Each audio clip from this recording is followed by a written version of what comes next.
Good evening. It is the Geeky Gamer Podcast with Bill and Ken and our guest tonight, Juliet. We are streaming live exactly at 7 exactly 7 p.m. Eastern on time every Thursday. Like clockwork. Please feel like we're never late. Scored this week by all lowercase letters and Mr. Interrupt. Thanks to our Patreon, Tim Roberts, Daniel Hulker, Nostalgic, and Natalia Cline. Production by Couchfire Media. And art, as well as content and materials and such by Trois Productions. Whoever they are. Bill. No one knows. Introduce yourself if you want. Yeah. Hey, Juliet, who are you? I'm Juliet. Yeah. Juliet Rose. We met on Pod Match. Sparks flew. Pod Match. Juliet, tell us a little bit about yourself. I hate that question, but I'm going to ask it to you. I hate that question too. Terrible question. So, I am Juliet. I am an author. I am a native New Yorker who currently lives in the mountains of North Georgia. Much warmer down here, so I like that. Oh, yeah. And yeah, that's really about it. I rescue dogs and do a lot of work. I never stop moving. I'm a little bit of like OCD probably. Yeah. Well, your podcast. Thanks for coming by. Yep, and see you later. We're good. See you later. Done. Georgia. Georgia. I mean, I've been in Georgia. Maybe the worst drivers I've experienced. Oh my God. And I lived in LA for a long time, so yeah, and I'm from Long Island, so I've been through New York City, and my uncle came to visit at one point, and he had to go through Atlanta. Of course, he goes from New Jersey to New York City through New York City all the time, and had to come through Atlanta, and he said, "Oh my gosh, they are the worst drivers." And I was like, "That says a lot." If somebody that goes through New York all the time goes that way, and it's not just Atlanta. You go to Northeast Georgia, and they'll cruise in the fast lane, going real slow. Yeah. They got the HOV lane up in there. Yeah. What does HOV actually stand for?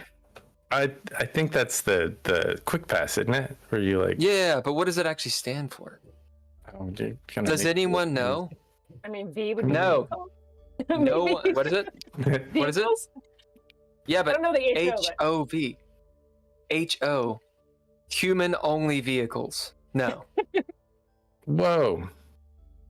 I don't know what it stands for. I've wondered many times, specifically going through Atlanta.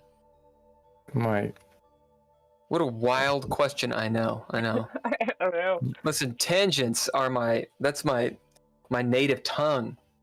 Why'd you move to Georgia? I'm not trying to diss Georgia or anything, but no, sometimes it needs to be. There's definitely some things about Georgia that were very much an adjustment from moving from New York. I actually moved all over the country. I've lived in probably at least half the states. Been in Mexico, lived in Mexico. Yeah, Mexico's a state. So, yeah, right. Well, the new one is New Mexico, yeah. But yeah, so I moved to Georgia because I had actually come here as a teenager, and I got to a camp up in the mountains, and I just love everything kind of like that goes along with that. It's like whitewater rafting, canoeing, hiking, and so kind of a time came in my life. I was like, I want to move somewhere, and so I chose North Georgia because I really just love the mountains. Yeah, right on. So you're in Appalachia. Yeah. Yeah, right on. Well, both Ken and I are from kind of the hills. Ken, you're more like a farmer guy though, from the Western Kentucky. Yeah, I am in Western Kentucky. Fucking rednecks. I go hilltoppers. I'm not much better.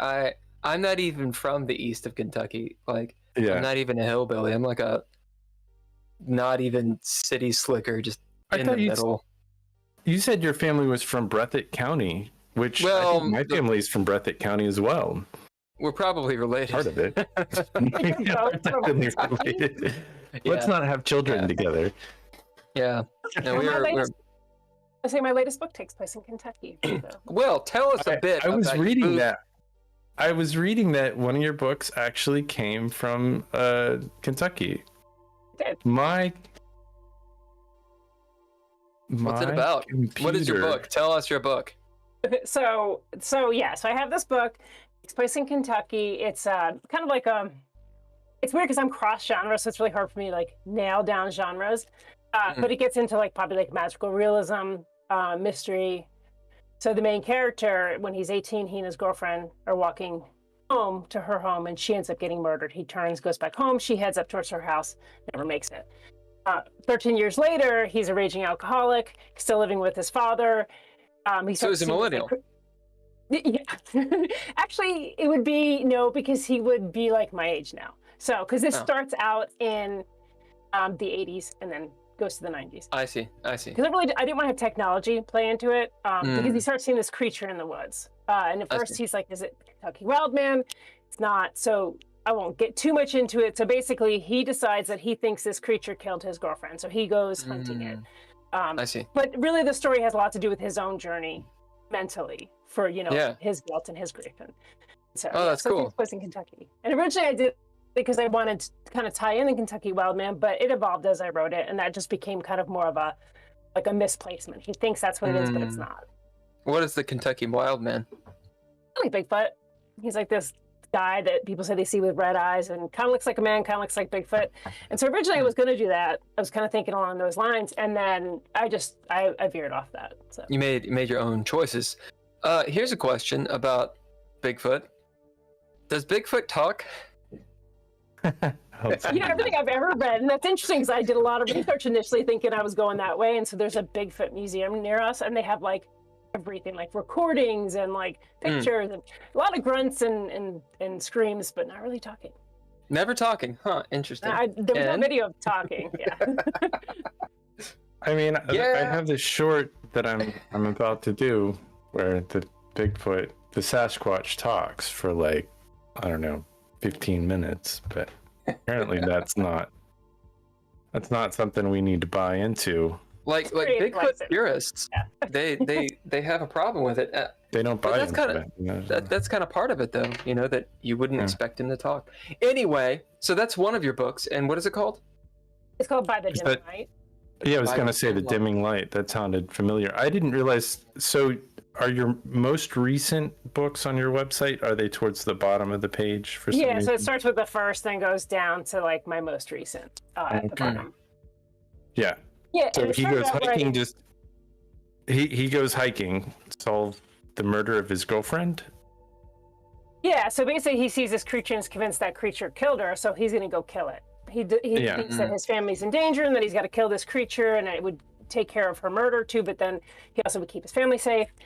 There's a lot of layers into it, like a family moves in next door and there's some sketchy stuff going on, and he somehow ends up with the custody of the small child that they have. And I'll leave it at that because I don't want to get into too much detail. So he takes this child with him into the woods, into the national forest to go sounds like a good move. This creature. And how does making good decisions? I mean, I'm not going too deep into it, but how does alcoholism connect to this story? And is there an allegory between the Sasquatch and alcohol? Like is that enough, or is that too much? Who's to say? But yeah, so he becomes an alcoholic because of his girlfriend's murder, and he's just not able to cope with life. So that's okay. Instead of killing himself, he's basically killing himself. Yeah, I mean, yeah, that's addiction. I mean, that's how it's coping or not coping, I guess. Can we rewind a little bit? So this is a Geeky Gamer podcast, and we do like to talk about games sometimes. So do you have any gaming experience in your life? Board RPG, video games? Yeah, anything? I mean, definitely. I'm not good at it. I won't lie. I'll sit at a table and jump in on it, but I always lose. It's just I'm not good at it. I'm usually the first one to be killed in anything at any point. Like, honestly, it is. Like, my kids laugh about it because, like, oh, well, mom's dead again. I'm not good at it. In a video game, or like just all games in general. If it's a board game, it doesn't matter. Yeah, it really doesn't matter. No, is it that because you don't want to play anymore? Or I would love to be good at it. I'm not, and I think that was kind of why I pulled away from it, was because I wasn't good at it. Like I said, my brother growing up were really close in age, and so my mother introduced us to like D&D when we were like probably like 7 and 8 years old, because we were just a year apart. And he just got it, like he understood it. He started shoplifting books and dice and all kinds of stuff. I'm not gonna lie, he did. He'd go in a big winter coat and shove everything down in there, and still does. And we'd play, and I don't know if like he was cheating the whole time, and he would always beat me, because he would always beat me, and I just would get frustrated. So yeah, he was cheating. Sure. Yeah, it sounds like he was cheating. He cheated at everything. So. But it also sounds like he was just being mean. Because he's an older brother, right? That's the Well, tell me about your D&D experience. You say your mom introduced you to D&D, to Dungeons and Dragons. This would have been like the first or second edition, I'm assuming. It was like when 70s, late 70s. Yeah, so it's like first like when it came out. When it came out, yeah, she was really excited about it, because my mother was really geeky too. I mean, she just loved that type of stuff. So she got us all sat down. We're gonna do family game night, and she brought out the game stuff, and then she actually brought out like Jello and flopped it down like on one of the pages, and like it's the Blob or something. Like I remember that. What is my mother doing? That is awesome. So did she go to like the conventions with the people that made specifically Generation Con, Gen Con, Gary Gygax, all that crap? No, we just like. She just had the book. That's wild. That's wild. And like I said, my brother just immediately caught on. He really loved it, and I'd play, because I liked it, but not to the level. Like he just understood it. Like he would build campaigns and stuff, and I would just be like, "Sure, I'm like this little guy, whatever you like." I just wasn't, And so I was easy to kill. So he would run the games. Oh yeah. And if you played in his games, he would kill you. Oh, I died every time. I was always the first. Like he'd have his friends come over, and then I would always just be out. Maybe he did it because he didn't want me around his friends. I don't know, because I was his little sister, pain in the ass, So sorry, I'm just say that. No, please curse as much as possible. Yeah, do it. But it sounds to me like he wasn't playing correctly. I think you have an experience of bullying. And there were no bullies back then. That's bullying. That's a new word, Ken. Playing the game. Yeah, that was just what the brothers did. That's just what they did. So yeah, I mean, I don't, because it's about it. You're not supposed to kill your characters. I mean, that's kind of the thing. That's the way that people play now. It's about getting your demons out, not like creating more. Yeah. Or at least that's what it's kind of turned into. Too, so I'm sure, like,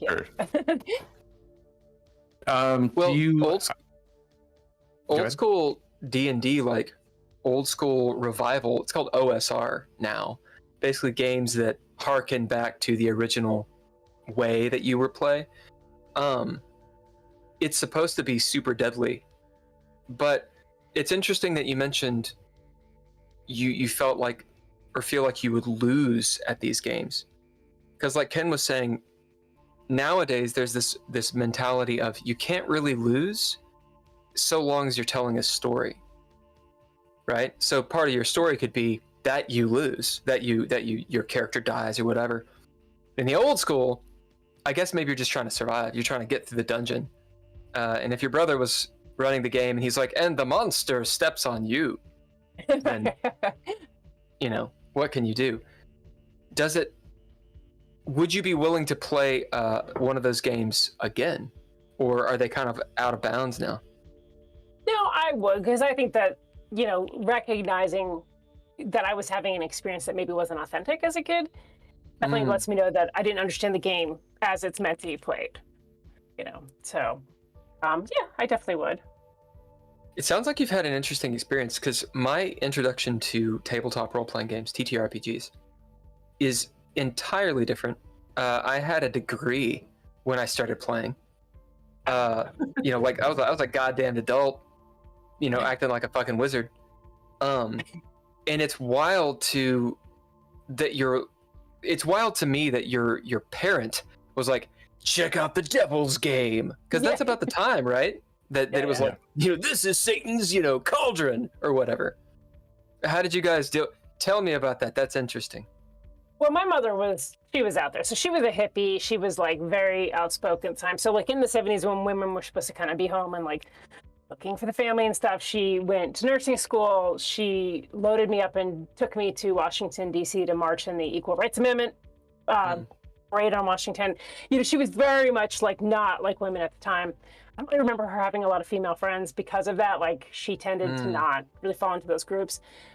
She was very intelligent, and so she was always kind of like challenging us to think differently. And so I think that really excited her. This wasn't just like checkers, it was something where you were really digging into a process, and she enjoyed that. She wanted it to go further.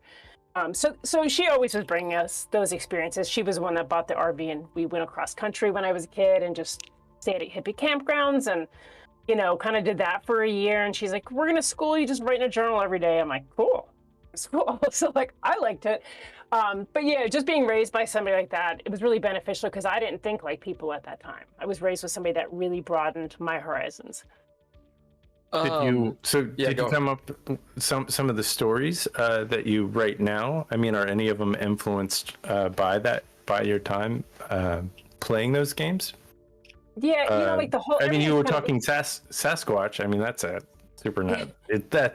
Of course, it's real in Oregon or something, but it's not real here in Kentucky. But yeah. So no, I mean, definitely just all of my experiences with my mother definitely play a lot into my stories. Because again, she was somebody that like everything we did was an adventure. That's just how she lived her life until she passed away. And she passed away young. So she passed away when I was 11. So up until that point, everything we did was always just like, let's try it out. Let's go do this. And so like those experiences definitely play into my stories. Where I went, even being in an RV, like I use that in my stories as well, because we were always on an adventure. Oh, that's wild. Yeah, I noticed that is a reoccurring theme in a lot of the books you have that you've written. You've got a couple of characters that are kind of out in a moment, and they kind of are faced with this adversity, but they're always out. They're journeying. You've got a firefighter fighting fires. You've got a my computer is just search and rescue firefighters. You've got I was gonna say backwoods and time travel. The hiker in Kentucky. There's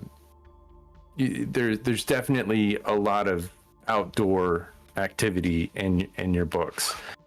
They're not staying home. They're on a journey. I think in every book they're on some form of journey, whether it's through their job or just through an experience they have. They go on this journey.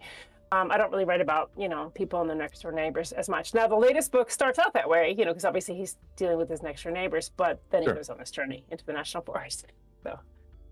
Yeah, and I thought that was really interesting because I didn't go hiking or out into the world until more or less in the last 10 years. Like I didn't even think, hey, this is not a cool place to go. And then now that I'm going out and hiking and stuff like that, I do appreciate those realities. I do notice that it's a circumstance in some of your books that brings two people together. And are these did you say this before? Are these romance novels? I mean, it seems like some are definitely like the firefighter one, like sexy firefighter. That one I actually do when I classify it, I do say action adventure romance because it does have romance. I have books that don't have any. Obviously, about half my books have no relationships, and about half my books have relationships, depending on different degrees. Very few of them I'd actually classify as romance, though, because it's like kind of a buried genre versus like what the main point is. So like even with the firefighters, it's really more action adventure. Romance plays into it, but a lot of it has to do with wildland firefighting.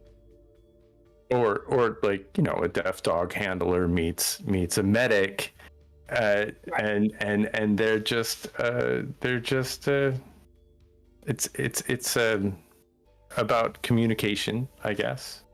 That one was tricky about communication, because having to write a deaf character. Yeah, how do you write a deaf person? That was tough. I actually did it wrong at first. I joined some different groups online that were deaf or deaf supporting, and so I initially did it one way. Oh, sorry, I just hit my desk. I did it one way, and then I asked a question like, "Yeah, that wouldn't happen. You got to fix that," because they don't use contractions. So I was like, "How would you say, would you like to have dinner?" Like, "Yeah, nope, we don't say that. We say dinner, eat." That type of thing. And I had to go back and actually change my wording and a lot of stuff to make it actually more authentic, yet keeping some of it so that the reader's not like reading chopped up dialogue. I was gonna say, because go on. No, I was gonna say, yeah, it's tough. You don't want the reader being like, okay, this is wearing on my head because I'm having to read this chopped up dialogue for 300 pages. So I really had to just kind of find a middle ground where I was keeping the authentic dialogue, but there are a lot of deaf readers out there, and like everyone knows deaf people don't read, Ken. Jesus. It's just Lord. I just feel the vibrations. So there's the you're book, gonna get canceled. Train Spotting, which I haven't read. I watched the movie. My brother read it. He's the one that can read. I'm illiterate. He told me that it was written in Brogue. So like it's written, right? And that the book that you've written kind of reminds me of that. Like, how do you strike that balance to where it's like, I can't read this out loud. That doesn't make sense. Ha! What do I do? Right? Yeah, so I had to do things where it was very similar to the dialogue that the other characters were having. But what I did to kind of create a separation mentally was I literally removed contractions. So instead of saying wouldn't, I would have the character say would not, the deaf character. Because what I was trying to do is show that he was having to basically sound out or spell out everything he was doing instead of being able to do that. So it was a simple little thing that I did, but I did it because I was like, I just want to have this differentiation. That's like data. I get it. You don't use contractions. Yeah, and then his speech is going to be much more simplistic because, again, they don't add a lot of flowery stuff. They're really clear about how they're communicating. And so I just made sure when he was communicating, he was just really forthright. Right. So he read lips, and he spoke.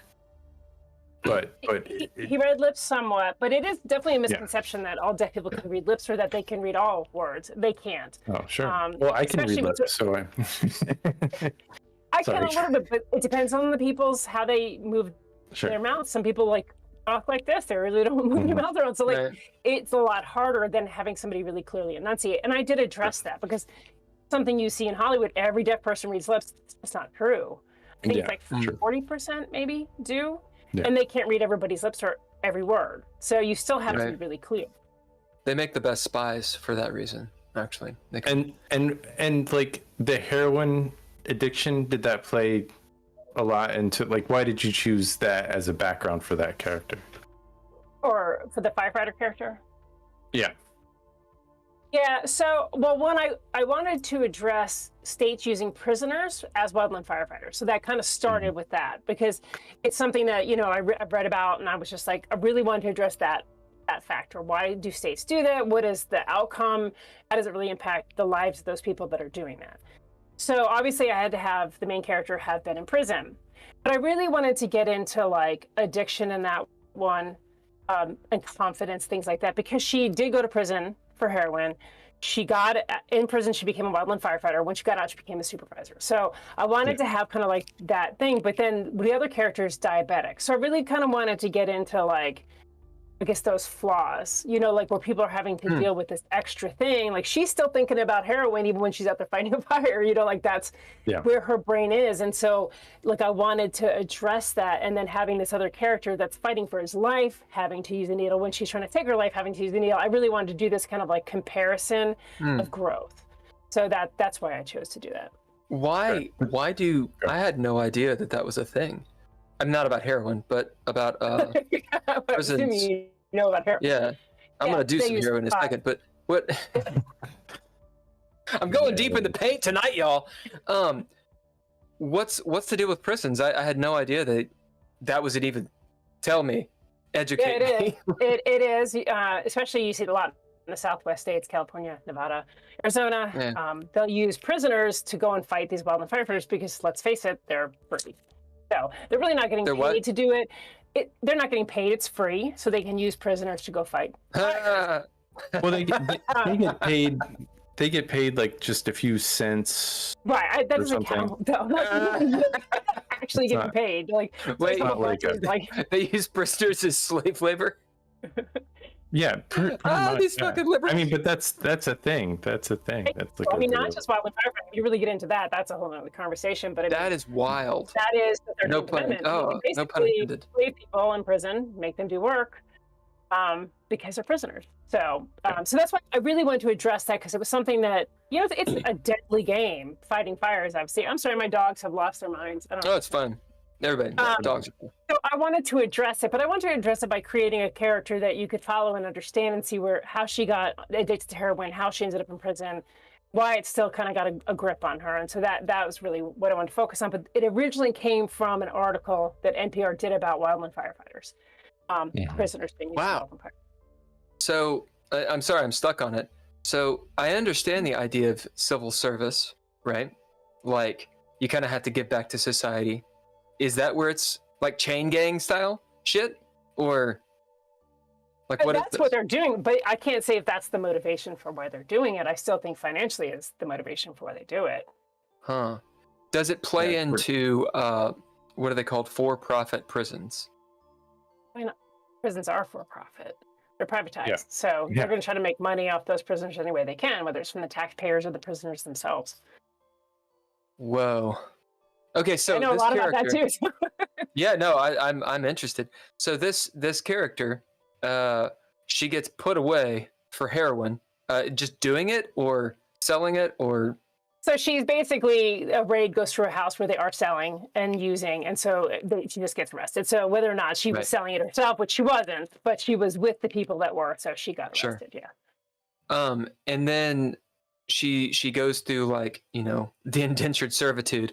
And then when she gets out of prison, because she has the experience, she then becomes like a firefighter captain or something, supervisor. Yeah. So they basically offer those that did it in prison. It's the same thing, kind of like a work after prison option. And so she chooses it because she doesn't have anything to go back to. So she chooses to be a supervisor. And she can't get a job elsewhere. Well, it'd be pretty tough. Yeah. Now, is she? Is all of that prologue? Or is it exposition type stuff that you actually go through in the book, or has that already happened? Is that just her backstory? When the book starts, she is now out as a supervisor. So the prologue kind of gets into the prologue in the book actually gets into the system, like why they do it, what they do, you know, with prisoners. So that's kind of explaining, because a lot of people don't know that, like you said, you didn't know. So I want to make sure I kind of explained how people get into this. And so then the book then starts, once you do the prologue and explains it, with her, she's now a supervisor and she's leading her own team. And that's where it starts, is literally her leading a crew in Arizona to fight this wildfire. And then as it goes through the story, obviously, it kind of she'll go back, reflect back on experiences and things like that. So it'll kind of bring it into that as well. Are you saying something with that? I'm sorry to interrupt you, Ken, but are you saying something with that? Is it more in the background? Are you just presenting it? Saying something with her being a wildland firefighter, or? So how it actually, because it's a work of fiction, right? Mm-hmm. But it's using something in reality. It's sort of set in a kind of realistic setting. So how much of your own opinion about this practice is communicated? Is that on the forefront? Sorry, all of it. Yeah, like I definitely in the forefront, because one of the things I try to do if I'm going to bring in a social issue is it is going to definitely be my opinion, how I feel about that social issue. So the characters are really experiencing, from my point of view, what I think that experience would be like. Right. Which means you agree with it, right? Yeah, I mean, I'll sometimes play a little bit of a devil advocate to try to like show that, but ultimately the story's still going to go with what I believe. I dig. Yep. Awesome. Yes, Ken. You may go. Are there supernatural moments in this, real or imagined? So in certain books, like and prick the needle specifically, like is because that seems very down to earth. It like, is down to earth. activity. Yeah. If I use supernatural in my contemporary fiction, it's usually in a dream sequence type of Okay. thing. Like I'll kind of get into that.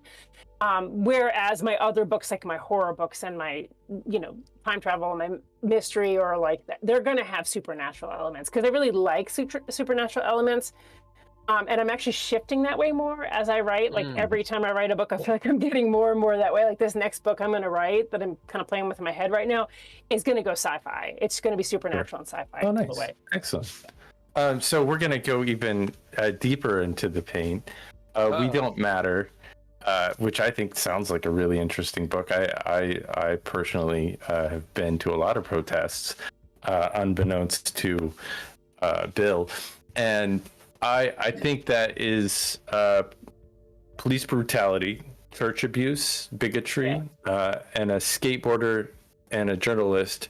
So I mean, I feel like that is that similar to like a lot of the themes that are happening in prick of the needle, or is that like I know that the skateboarder and the journalist are not necessarily drug users. They're going against the system, but it's going in the system in a different way. Yeah, so especially in my earlier on books, so like say with Prick of the Needle, We Don't Matter, Trigger Point, Do Over, there's very similar themes of addiction and mental illness, and then it gets into usually a social issue. So in that social issue, so for example, We Don't Matter, obviously he's a film student, he captures police brutality on film, and they're on the run. It's also an LGBTQ book, so I really have a lot of different elements. Once he's on the run, his partner that he's with, they find, he kind of opens up and says, he was abused by the church. They were trying to push conversion therapy on him. So like it gets into a lot of, say, like hot button topics that are things I care about. And Prick of the Needle does too. They're just different topics. So I get into like Native American life in that one. I get into the prison system. I get into addiction. Addiction tends to come into a lot of my stories simply because it's something I've experienced a lot in my own life. So, it's something I'm very passionate about, not addiction, but helping people. No pun intended. Indeed. Yeah, well, I mean, it's a captivating story that occurs a lot in our society, and it's hard to be an adult in this day and age to have not experienced abuse and addiction. What is the definition? What is your definition? What is the definition of addiction? Who, you're asking me? Oh yeah. Yeah. We're always asking you. If you don't know, we're asking you. So my definition of addiction, honestly, is when it's out of your control. So when it is something that is owning you instead of you. So say, you want to have a glass of wine, whatever, you want to smoke a little weed, whatever. It's really when it gets to the point where it's no longer like I'm having one or whatever. It's owning you. Your literally life is to do that thing. That's addiction. Sure. Are there degrees of it? Absolutely. I mean, sometimes people don't think they are addicted, but they have to go home after work every day and have that glass of wine. If it's controlling your life, it's an addiction, but it can control your life from something minute, having, you just can't go without a day without it, or you can't go seconds without it. So it really just depends, but yeah, there's definitely levels. Is there a problem with that? Is there a problem with being addicted? Mm-hmm. I mean, ultimately, I know that sounds like a vapid question, but no, if it's something you don't want or it's robbing you of your life, yes. But again, it's a personal thing. Anybody going through it's really going to have to make that decision on whether or not they feel like it's robbing them of their life. I would never make a blanket statement across the board because, again, I don't believe in that. Kind of like the prison system, I feel like we don't address the causes of addiction, what people are dealing with, and so you can't really say is it right or wrong, because if that's the only way they can cope, by all means, cope. Let's address it. But I think what causes addiction? Yeah, but I think if you're addicted to something, like you literally don't want to get out of it. Like you're in it. You want to be in it. You want to go back to that thing. So, personally, I remember I used to smoke cigarettes a long time ago. I was addicted and it took a lot. I didn't want to quit, but I did eventually. And I've known people who did a lot of ecstasy and other types of drugs, and they didn't quit, and they're dead. So I mean that they just you just keep going. An addiction oftentimes can kill you. So, I mean, and a lot of things can be addiction. I mean, food could be an addiction. People kill themselves by overeating, and they get a heart attack and die. So, like, again, it's really like it's not about the vice as much as why are you going to that vice so hard? You know? So, what causes addiction? Now, again, big question. It's not loaded, meaning there isn't an ulterior motive behind it. I just like to ask big stupid questions. Everybody, no, it's not. It's not a stupid question at all. I mean, it's something I've researched now for decades because it's. I've lost family members to it. You know, Tell us. I was raised abused, and so, like, I've seen members of my family that also were raised abused lose their lives to it, just be consumed by it, where they no longer had a life. And so part of me was like, why wasn't I? You know, like I went through the same things. And I don't drink anymore. It was one of those things where I had to decide, like, I felt like I was going to it for the wrong reasons, because I was like, this will make me happy. Anytime you think something's going to make you happy, just stop, because it's not. Like, you're putting too much externally on something that can't bring you that feelings. So I think a lot of it's lack of connection to that degree, or to the point of abuse. So, like, either you just always felt isolated, you don't really have a community, you just feel lonely. You're living in poverty, whatever it is, you're just feeling very isolated, all the way to the point of having dealt with something very traumatic. And that's the only way that you try to bury it. And that was really what I was doing, is I didn't want to think about my childhood. So I would just say, go home and have a few drinks every night. A few drinks turned into a couple bottles, and then I was like, this isn't healthy. And so I stopped. But it's taken family members of mine that didn't stop. So, like, sure. And I don't fault them. Like, ultimately, they went through that same abuse. They have those same terrible childhood memories. You know, like, without probably deep therapy or whatever, that's how they're coping. And I wish they wouldn't, because I want them around, but at the same point, I can't blame them.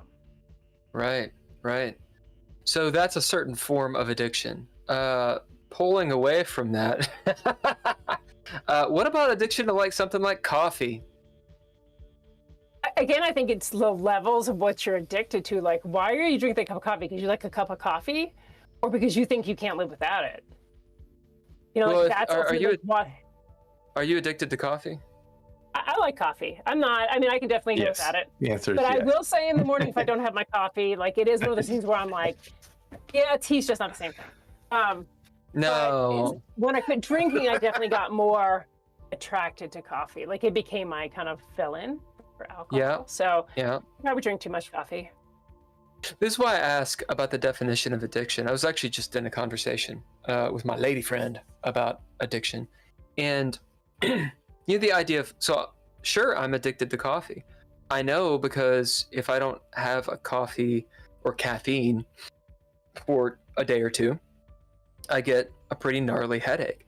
That's, from what I understand, a definition of, you know, physical addiction. But that's a completely different idea from if I'm addicted to cigarettes, or is it? Or addicted to heroin, or is it? And that's kind of what I'm trying to get at. I think it goes back to those levels we were talking about before, where it's like, yes, is it an addiction, but is it ruling your life? Probably not. Like, are you going to lose your job because you're drinking coffee? Probably not. Are you going to lose your job because you're doing heroin? Probably. You know, so you have to just look at those levels, like, how much is it controlling your life? So we have these addictions where we really, really want it, and then we have addictions where we really, really have to have it. And I think there's a difference. And some of your books explore that. Yeah, coffee especially. Like... Everybody's addicted. No, I'm kidding. But it seems like there's a lot of redemption in your books when they're started. It's like they're former addicts, or they're former, like, that's just a part of their history. Am I wrong about that? Whereas they're not involved in the addictive part. Like in the newest one, By the Dimming Light, he's definitely an alcoholic for the first section of the book. Like, he is. Like, this is ruling his life. This is making him make really bad decisions. And I really want to address that, because I've personally had somebody in my family literally go through that, and, like, I would beat my head against the wall being like, don't you want to, like, see the world? Don't you, like, do things? Like, do you want this? And I never got through. So I really wanted to kind of get into why somebody would continually go back to something that they knew was taking their life away from them. And so I addressed that in that book. And then in my first book, Do Over, one of the characters, he's an addict as well, but dealing with ketamine, because I wanted to really address ketamine in that book. Interesting. So this is ketamine that is recreational. Right. Recreational ketamine. Was it, what is it called? It's like Special K, or am I making that? That's something. They call it Special K. Yeah, that's kind of a slang for it, is Special K. There's a K-hole, Special K, yeah. Learn a lot when you're like looking up drugs online. So, and actually I'd never had an experience with ketamine until I had written the book. The book was out, and then last year I was hiking. I slipped on some gravel and shattered my leg. I had to be rescued through like an ATV, and they gave me ketamine to set my leg, and it was the worst experience. Like, I felt like, why would anybody do this recreationally? I literally your leg was falling through. Yeah. Well, yeah, but that wasn't why. It was because like literally the feeling you get from it is like I felt like I was just falling through like layers of existence. It was bizarre. Whoa. I didn't enjoy it. Yeah, you kind of go down, but they use this stuff, ketamine, I think, for mental health. They're starting to do PTSD, and that I felt like that was interesting. Where I know, because I was part of the rave culture for a while, that people did ketamine, and those people are not doing well today. But I also know that people, for their mental health with depression and stuff like that, so in recent years, it seems like it's in a much brighter light than I think when I was younger. I don't know any of the stats of how much access people have. Is that still a big party drug today, or even though there are? It is. It's still definitely a party drug today, mostly in the club scene. Sure. But and people have been prescribed it legally for depression, and then overdosed on it, because the problem with somebody who has an addiction and you're treating them, like, obviously addiction and depression are very tied into each other, and you're saying, here, this is going to help you with your depression, well, then maybe more will help me more, or okay, right now what my doctor gave me, but my friend has some, let me do that. And I think that's ultimately the problem, is like, you're still looking at why someone's going to that, whether they're legally prescribed it or not. That may not be where they're trying to go. So like, again, I think that, yes, you've seen it with psilocybin, you've seen it with like MDMA, you've seen it with ketamine, where they're using it really successfully for people with suicidal tendencies, things like that. But again, that's in a really clinical setting. What happens when it comes outside of the setting? Do you end up with a situation like with the Sacklers, where they had this pain medication, and before long, everybody's addicted to it. So like, really, that's why I want to address that, because I feel like you can't just throw a pill at depression. You can't just throw, like something at anxiety. You have to say, right, and they do quite successfully, I might add. But I'm kind of blown away. Yeah. Continue, Juliet. What were you? Finish your thought. I was just saying, you have to address underlying causes in order to treat the problem. Yeah, and I'm definitely I'm blown away by the fact that a lot of ketamine, from what I've heard, it doesn't necessarily treat treatments. It doesn't go with psychological assistance. Like, a psychologist will refer you to do ketamine treatments, but there's not like somebody in the room with you kind of walking you through a process. They're like, this is clinical. You're put in this place. You do this for a little bit. You need to ride home. It's a whole thing. So what happened to your leg? Last year when I shattered it, I got tell us the story. Mallear fracture. So I was hiking, and I was going down this hill, and they were doing a new trail, and so somebody had thrown loose gravel. I don't know why. That's the stupidest decision on a hill. I didn't see it until like right before my foot hit it, and my foot hit it and just turned it in and snapped off of my leg. Basically, it was just like a piece of chicken hanging at the end of my leg. And so, so I had to call 911, and they sent out an ATV and had to like. Wait, where were you? So I live near a reservoir, which has like a 3-mile loop around it. We're in the mountains. So you go up mountains, you go down mountains, and I would go hike that every Sunday. And this was just one of those Sundays, and I hit that part in the trail. This is why you don't go to the mountains, I'm just saying. So you were hiking through the mountains of Georgia. I was. And, northeastern Georgia is a beautiful place. I've gone hiking over there. It's amazing. People can't drive, and there's no city, but So it's a scary place. What bone did you actually break? It broke all of them. So like it's called a trimallear fracture. You break all three bones. So you break both bones going down, and then I dislocated and turned my ankle bone upside down, and then there was another break. So they basically had to go in surgically, and I have all this metal in there now. They had to first put my heel back into place, and it sometimes slips out now, which is gross. Like I'll be walking and it'll slip out just a little bit, and I'll feel it, and I'm like, oh. And then they put a screw through, like plates on either side, and a screw through holding both plates on either side of my ankle. Now, I know I'm just digging into this because I want to know. Hold on. So you've got your shit. Hold on. What is it? You got your humerus and your ulnar, and then it's the tibia and fibula, right? Did you break those, like the ends of those, the processes of the actual bottom of the leg? Yeah, I broke both the bones, and then the actual ankle, like and then the actual ankle, and I dislocated the heel bone turned upside down. No. So it was, yeah. Fuck. It was gross. It was, yeah. Were you heel stepping? Like, what was going on? So I was going down that hill, and like as I was going down the hill, and like it was washed out, so like it was dirt and then branches, and I would use the branches as steps, and I stepped over one of the branches to where I thought dirt was going to be, and there was gravel, and it literally my ankle just went, and it turned like that basically. So that's why it snapped everything, and that's how the heel turned upside down. Was it private property or public property? It was public property. Yeah. Did you get a payout? I should have. I didn't. Make a complaint. I should have. Because I feel like because I wasn't the first. I feel like whoever designed this trail has failed. Yeah, they have. And they've actually since closed that part of the trail, and they moved around to a different part of the trail. So yeah. Sure. It's something, I guess. One of my buddies, she was a runner, and something similar went down out of nowhere. Like, she's running, she just kind of fell. She slipped, on like algae or something was on the ground, and she was getting up, and her leg just was not attached anymore. I mean, I don't know what that is. I'm a little terrified because every so often I go on a jog, and I'm like, I'm gonna go jog today. I'm like 42.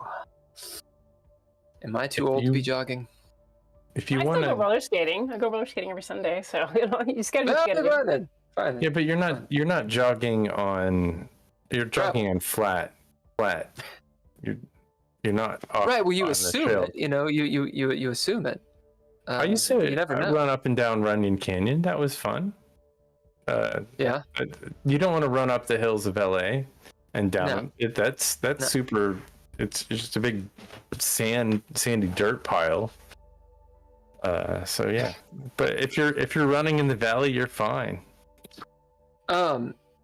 This I keep on harping on it because I feel like if that were to happen to me, it would be a seminal moment that I would write about. Has it gone into your writing? It has. I actually wrote a short story that 13 Podcast put on their show, which was about a woman. I made it worse, of course, because you have to. So about a woman, she's the same thing. She's hiking, she breaks her leg, and then this guy comes to rescue her, except he doesn't have the best intentions. He ends up kidnapping her. It gets even really weirder. But so it did start with that, though, because I was like, I really want to write that experience and just put it into words, because it sometimes takes it out of your memory being so gross. Like if I write it down, all of a sudden it's not like it's just in my memories. So I sold that short story to 13 Podcast. That's awesome. Do you do any audiobooks or anything with your stuff? So Through the Surface, which is my horror book, has an audiobook. Haven't done it with others simply because of cost, honestly, and I won't do the AI. So I was actually going to ask you. I was going to ask you about that next. No, because I feel like I can't sit there and say we shouldn't use AI for writers, but hey, for audio narrators, it's fine. So I stand on my ethics on that one. And there's nothing more. Nothing pisses me off more when I'm watching a YouTube video and I'm not really sure that it's the AI voice, and then they pronounce something just incredibly wrong. Yeah. And you're like, oh, this is getting an instant down. Well, it's like every website is like this. So there's this thing, you guys may have heard of it. Called Web 3.0. Have you heard of it? Heard of it. Oh, yeah. Okay, so the Web 1.0, this is like the World Wide Web in 1995, right? Web 2.0, this is like the useful internet. So the internet is a treasure trove of information, and that information is potentially bullshit, but you have to suss it out for yourself. Sure. Web 3.0, this is when you get into AI, generated content, tailored content, to the point where the idea is, and you guys can probably extrapolate this yourselves, but the idea is when you open up the internet, you're only getting useful, relevant information to you, right? That's the goal. Now, of course, what does that also mean? Other stuff is filtered out. It means you don't get the information, right? Yeah. So it means someone is telling you what you get. Yeah. And that's the only thing you see. This is the Web 3.0 thing. It's all blockchain, decentralized. And it's like more and more and more of these websites, you can tell they were created by AI because they describe just big descriptions of nothing. Like buzzwordy type stuff. It's very beautifully written. Nothingness. It's beautifully just nothingness. Absolutely nothingness. Interesting. I was wondering about that AI book. I wrote a book, tabletop role-playing game, and I have thought about doing an audio book for it. It's 500 pages, or it's like 120,000 words, right? I mean, it's a big old Haas core book. So I was thinking about that. And then one of my roommates, she has this book she's written, and she was thinking about that. And I do voiceover audiobook stuff for people. And it's a big question that can you afford it as an independent author or as even a published author?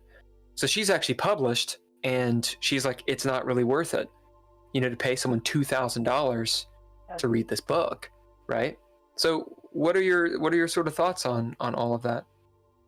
Yeah, it's tough because it is expensive, and I think that looking at my first book was through Findaway, and so like you can go look at an audition, different people, and the minimum was really about $1,000. Now I knew the guy who did my audiobook. He's another writer. We're friends. I just really liked his voice. He does a podcast, so I did not pay $1,000.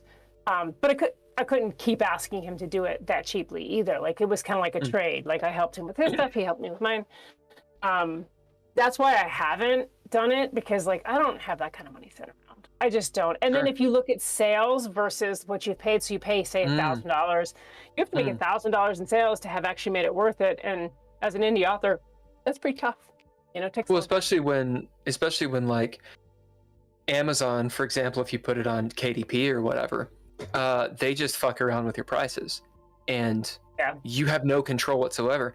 For Dreadlore, which is the book that I'm shamelessly plugging, so the actual cost of the book, right, is like $40 some odd to literally print, plus shipping and handling to send, right? So it's a hardback tome, right?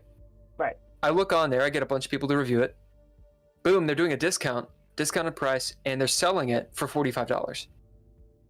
And I'm like, okay. And I get $1. Yeah, how did they decide to do that? They just do it. And you have no control. I don't know what they did it with now. Like I looked today and I was like, why is this book $2 less than what I have it priced for? Because basically I make nothing. Because I try to keep my prices low enough that people can afford it, but then I still make some money. Consistent, and, like, yeah, where I'm not making like that 50 cents. So for example, the audiobook, you can buy audiobooks, sure, but if you get that Audible account, it's free, which means the author ain't getting paid. Right. Like Amazon doesn't just pay people, right? In fact, they're incredibly stingy and pieces of shit, in my humble opinion. They are. So I do have a question. It's a little bit of a pivot. Ken, do you have something to say before that? Go ahead. Writing style. what the fuck? It seems like you're very prolific, right? Oh, yeah. And you got pretty similar themes throughout, but the genres are like all over. Okay. So your writing style, what is it? So my writing style is character driven, forthright plot. So like I write a story, no matter if it's horror, it's sci-fi, it's whatever, it's going to be really character driven. So you're going to know those characters right off the bat, who they are, what they're thinking, their experiences. I'm not a flowery writer. I don't put in a lot of excessive description, or, you know, you're not going to get details about the meal they're eating or the doorknob, whatever it is. It's really going to be, I always think of it more like screenwriting, but in book form. You know, like I'm literally, when I'm writing a book, I'm seeing the images play out in my head and I'm just transcribing them. So these two people are on a beach, they're having this conversation. I'm transcribing it. I'm not going to get into the details of the freckle on her nose or the, you know, like I'm just going to tell you what I'm seeing. And so that carries across all of them. So I did ask a friend of mine, she's been my beta reader since the beginning, and she's a librarian. I said, tell me, does it seem off that I'm writing these different genres? She's like, no, your style's always the same. She goes, I know it's you writing it. Like, it's really clear who's writing it. You're just writing different genres. And even in my genres that are different, there's such a similarity in the style and how the characters are played out that I don't think it's that different. I've never really had anybody... I've had horror readers that only read horror, and they'll only read my horror books. But I've had other ones that have said, I'm going to go ahead and try your other books, and they've loved them because they said, like, it's really about how you write versus what you write. So it's interesting that example you gave of writing is like writing screenplays or screenwriting, kind of like you're a director. You know, and a director can have multiple, you know, completely disparate movies that have a flavor. Right. Oh, that's a so-and-so movie. Steven Spielberg, right. Like, it could be any, it could be a story about kids over here or Alien, and like nobody questions that except for writing. Right. That's interesting. So you don't have a specific genre that you gravitate toward? I mean, it seems like there's a lot of travel in your stuff. And, there's a lot of journey. So no matter what's happening, you're on some journey. But I technically am a cross-genre author, because even within a book that I write, I usually mix in more than one genre. So like, for example, action, adventure, romance, or like in my horror book, it was horror book, you know, horror supernatural. In this latest book, it was really hard for me to even like pick genres. Like when I submit like awards contests and things like that, I was struggling to even know what to put, because I bring in, you know, you have this creature in the woods, you have, you know, this guy on this journey, you know, gets into supernatural stuff, it's a mystery. So I really struggled with trying to define it. So I tend to not want to define it. I know people are really, really committed to genres right now, but if you look at writing even 50 years ago, we weren't so addicted to like whatever genre we decided we're going to read. Like, I know people who only read horror. They won't, no matter how good a book is, they won't read it if it's not horror. I'm just not that way. I write the way I read. I'm going to read whatever interests me. That sounds good, I'm going to read it. It sounds good, I'm going to write it. I'm going to ask a Bill question. So what is horror? The definition of horror? Define horror. Continue. So this is an interesting thing, because it's a conversation that comes up a lot in horror groups, and nobody ever agrees. So we'll start with that. Like, is there an actual definition? No. Because there's so many levels of horror that really you almost get into the subgenres of it. Like, I write what's called quiet horror. Like, I'm not a slasher person. I'm going to build up with the creepy atmospheric type stuff. So that's that. Now, the difference between, say, horror and a thriller is usually like you find out about something. Like, somebody got murdered. You're kind of like on the sidelines watching and trying to figure out who got murdered. In horror, you're in it. You're with the character who's getting murdered. So like, there's like a sense of being, like, say, horrified. But again, it's literally a question that causes so many arguments in horror groups that it's almost not worth trying to really define, except for, like, I write quiet horror. You're not going to get a lot of slash and gore out of my stuff. It's just not what I write. I want people to be creeped out. I want that atmospheric feeling. I want them to kind of like want to be looking over their shoulder. That's how I write. Is it horror? Yes. Is it the same as splatterpunk? No. But they're both horror. And quiet horror, can you kind of go a little bit deeper into what quiet horror is. Is it like, because I presume it's not like Edgar Allan Poe where like he's talking and the shit's happening outside, or like, and it's clearly not Texas Chainsaw Massacre because that just sounds loud in my head. What is it? Anxiety? Yeah, it's depression? feeling inducing. So like it will make you feel creeped out. It'll make you feel anxious. It'll make you feel, like I said, like somebody's standing behind you. You think of like, say, Shirley Jackson. She was probably more like quiet horror. Darcy Coates, she's quiet horror. So like you're telling this story, but instead of having like a scene where people are getting murdered every chapter, maybe they see a ghost or they feel something in the back of their neck, or like those type of experiences are quiet horror, because what you're doing is building a feeling or an atmosphere versus just laying it all out there. And how do you set up that scene? Do you have words that you use, or Never. techniques? Yeah, I mean clearly you have words, but it's like right. The character's experience is going to tell a lot of it, like what they're experiencing at the time. Are they feeling anxious? Like, say, for example, one of the scenes in Through the Surface, like he dating this girl on the island. He goes back because he realizes, he probably shouldn't leave her there alone at night. And when he gets to the house, he sees her on a dock down by the canal. And he's like, why is she down there? Place to be. Right. And then he goes down there and she's not there. And so he runs back up, knocks on the door, and she answers the door, and she's like, what are you doing back? And he's like, well, why were you down on the dock? And she's like, I wasn't ever down there. And so it's like that feeling of like, then what did he see? Who did he see? What's going on? You're building kind of like where the reader has to figure it out. And they start to kind of make their assumptions about things. And so those type of feelings is really what you want to do. So a lot of it's going to be through the characters' experiences, what they're going through, what they're feeling. But then you can also set up with atmosphere. Does the air temperature change? Are there sounds? Do they see things? So, but again, the goal with quiet horror is not to lay it all out there. You want the reader to be as much kind of on the path that the character is. Like they're kind of figuring this out as the character is. I got a question about that. Please teach us, Dr. Rose. The idea being, so we do a live play. Do you know what I mean? It's a new term for me. A live play. Live, but a live play is where you are playing the tabletop role-playing game live, right? So like a podcast or that kind of thing. We do that on Mondays. And one of the campaigns is called The Red Writ. It's a horror game set in 1982 Detroit. And as you describe quiet horror, I realized, because I really dig horror games, and running horror games, that's actually the kind of genre it is. And it works very well with story-driven games, collaborative storytelling. Because, all the players, it's literally from their perspectives. Hey, you should play sometime. I'll do it. At any rate, there's a point where, you set up the atmosphere. You've everyone's done their things.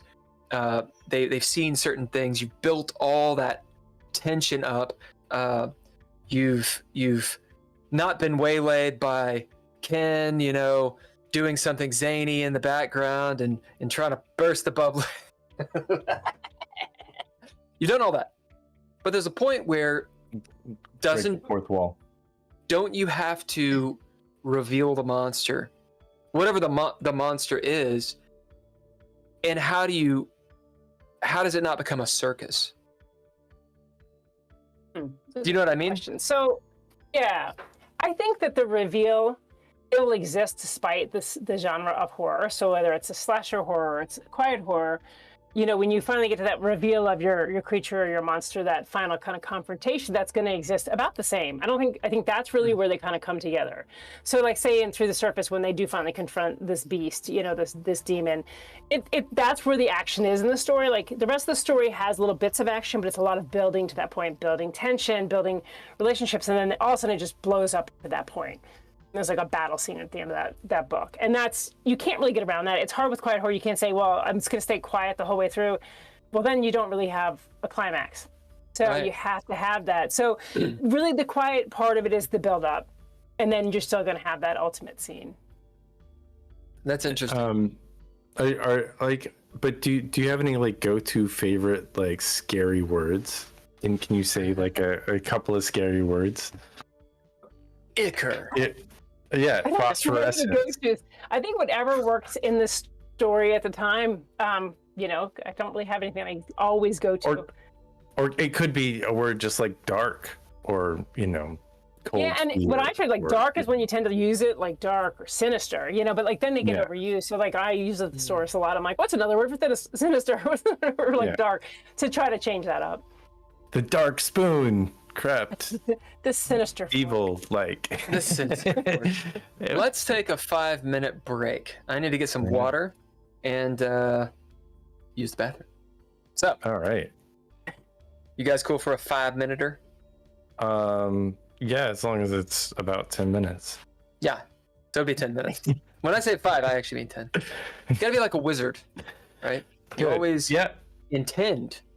You intend to go back. Well, if we're back in 5, don't be surprised. But I'm gonna put 10 minutes on the counter because it's easier that way. We'll be back.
and we are back in the Geeky Gamer Podcast. I do want to do a quick shout out to our Patreon folks. Probably should, because we like them and they're nice to us, and I think they signed up. And so because they signed up, we should give them a shout out. Tim Roberts, Daniel Hulker, Nostalgic, Natalia Cline. Thank you very much. If you want to join our Patreon, please do. You want to give us money. If you want to give us money, we got a way to do because the production's not going to get better until we do a little better. It's there's a lot of technical problems this episode for me, and we're getting through it. But anyway, also thanks a bunch to the music from and score from all lowercase letters and Mr. Interrupt, Couchfire Media for the art and media production, as well as 3 Ribla Productions. Whatever they are. Fucking awful people. Awful people. Our guest tonight is a very prolific writer, Juliet Rose. Who's this other girl? Simpson I just got is on the Jessica Simpson. Thanks, Jessica Simpson. Ken, fuck it up bad. No, I mean, I sorry. Good morning. Juliet Rose is here. She's been here the last hour and a half. Yeah, Jessica. Thanks for coming on, Juliet. Well, I'll just say, if I had Jessica Simpson's money, I wouldn't be on here. So yeah, for real. Yeah. Well, no, don't say that. We want you. When you get rich and famous, we still want you to be on here. Yeah, we definitely want you to come back. I'll follow you in for that. For sure. I wanted to give a shout out real quick to the chat, because the people on the chat have been chatting. Soupy Jones has jumped on. Mr. Buck Mudd had jumped on. As always, we love you guys tons. Megan, I know, has been on here and there. And yeah, if you're listening to this not live, hey, we do it live. We do it on live. Thursdays, exactly at 7 p.m. Eastern Standard. Exactly. We talk about a lot of really cool stuff. Yeah. Very light topics. Nothing that triggers anyone. No triggers at all. Totally not contentious statements. None at all. We've talked about a lot already. Just to reiterate, Juliet, will you do a short reiteration of who in the hell you are? Who in the hell am I? Who the hell are you? I am Juliet Rose. I'm the author of 10 books, ranging from contemporary fiction all the way to horror and everything in between. Like I said, I'm a native New Yorker, now living in the mountains of Georgia, which is much warmer, so I love that. And that's me in a nutshell. And you're not a genre-specific writer. I'm a cross-genre author, so anything, each book is kind of in a different genre, but also within the book, I usually combine a few different genres. And the way you had described it before was your style of writing is character-driven. There was another term you used, and I didn't catch it. Just plot forward, like so. Basically, plot forward. Kind of in your face. Everything I do is just really. There's no as I said, I'm not a flowery writer. I don't really get into descriptions, or I'm not vague. I tend to just say what's going on. So on that note, Stephen King is right. Like he'll describe. I remember my brother told me once because he read it. Yeah, and The Stand. He was like, dude, there's 8 pages describing some dude's cigar. Yep. So there's that kind, or H.P. Lovecraft, who I really like his writing. As a person, he's a piece of shit, but his writing I liked. It's incredibly turgid, if we will, right? Very flowery. Yeah. On the other side, someone like what is it? Who wrote Dune? Frank Herbert. Frank Herbert has been described as vacuous is the wrong word, but he leaves a lot up to the imagination. Do you have anything to add to this? Are you somewhere on that spectrum, on a number line, or how? Yeah. Do you even compare to those guys? I mean, they're definitely running a different style, but I would say that, you know, Stephen King is very much like, he is very descriptive. Like, I just read Fairy Tale, and same thing. It was like, I swear, pages about a fence, which was like a bit much. When I write, I'll give enough description so that the reader has a starting point, but I want the reader to make it their own story. So I want them to like, I might describe the character slightly, but I'll leave a lot of it up to the reader's imagination so they can make that character their own, or that home or that situation their own. But you will do things like, and again, this sounds obvious maybe, but you will define things like their gender. Gender, basic description, basically where they are. So if they're at the beach, I'll be like, there's a beach and there's a pier, you know, but I'm not going to sit there and describe the way the sand feels and like, you know, I'm not going to get into every little detail. I'm just going to give them enough to put them in the scene or to give them an idea of the character. So maybe the character's tall and their race. So I might say their race, then they're tall, or maybe there's like characteristics about them that are important to the story. Because again, like, I don't want to just put in like extra stuff for space filler. I want anything I put in there. Right. I want it to be like, you're saying this guy's face is a certain way because it matters in the story. And then that's about as far as I go in description. Does it move do you find it moves the pacing a little quicker? Are you can kind of get through some concepts faster because of that? Yeah, absolutely. And I get that from the readers too. I mean, everybody that usually reviews will say, oh, you know, it's quick paced.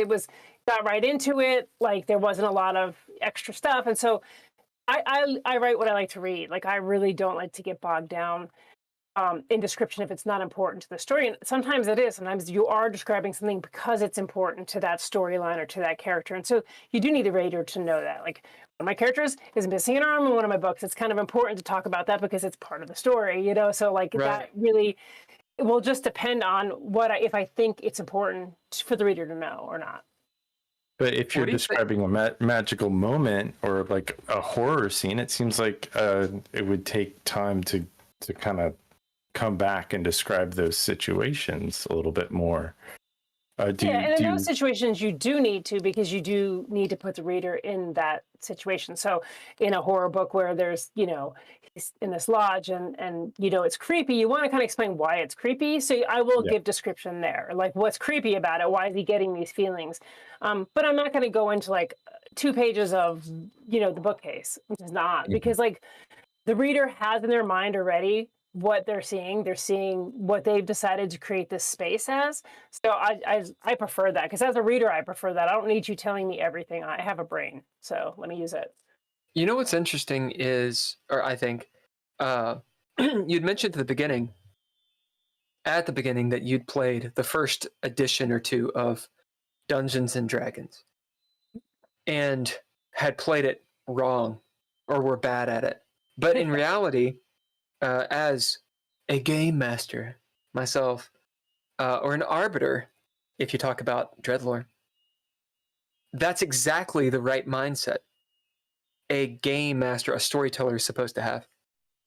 As in, like, I would wager, would be very good at running games. Interesting. I never got to do that part, so maybe I'd like that more. Because that's what it is. It's setting up the situation, and then your players fill in with their characters. Right. Now the old school creating a is a little story, different, basically. Yeah, you're collaboratively storytelling.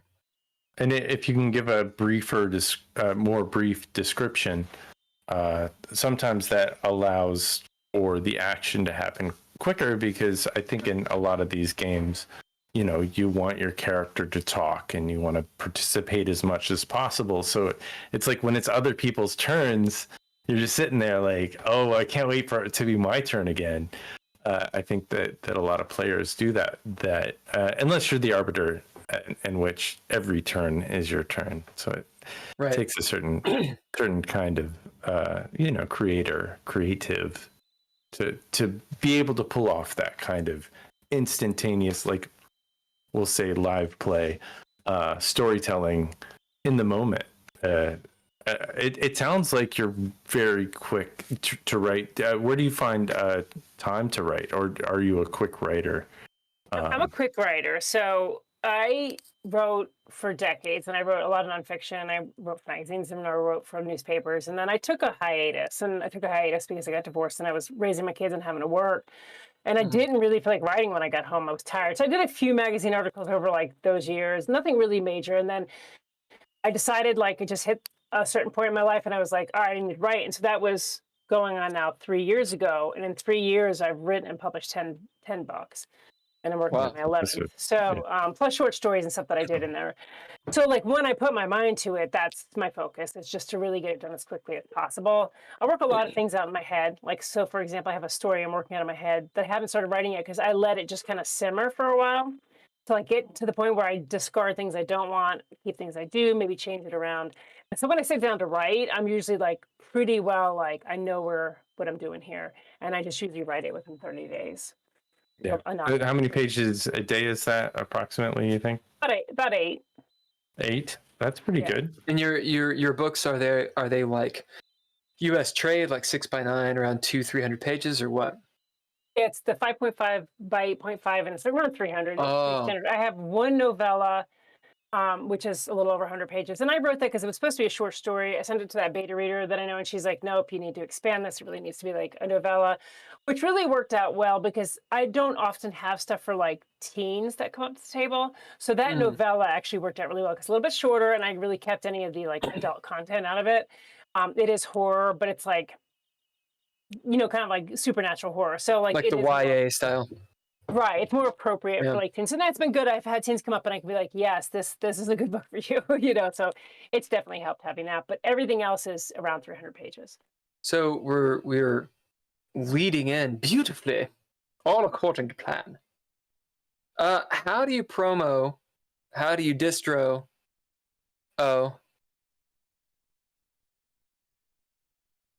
Market. That's where I struggle. I mean, it is like that. I just don't like selling myself. So I do a lot of podcasts, and I just I enter awards contests, and so like when I win those, it's a little bit easier to be like, hey, I won this award. So those are ways that I can do it without being like, hey, buy my book. Because I think there really is nothing more obnoxious than somebody that just, that's all they do is hound you to buy their book.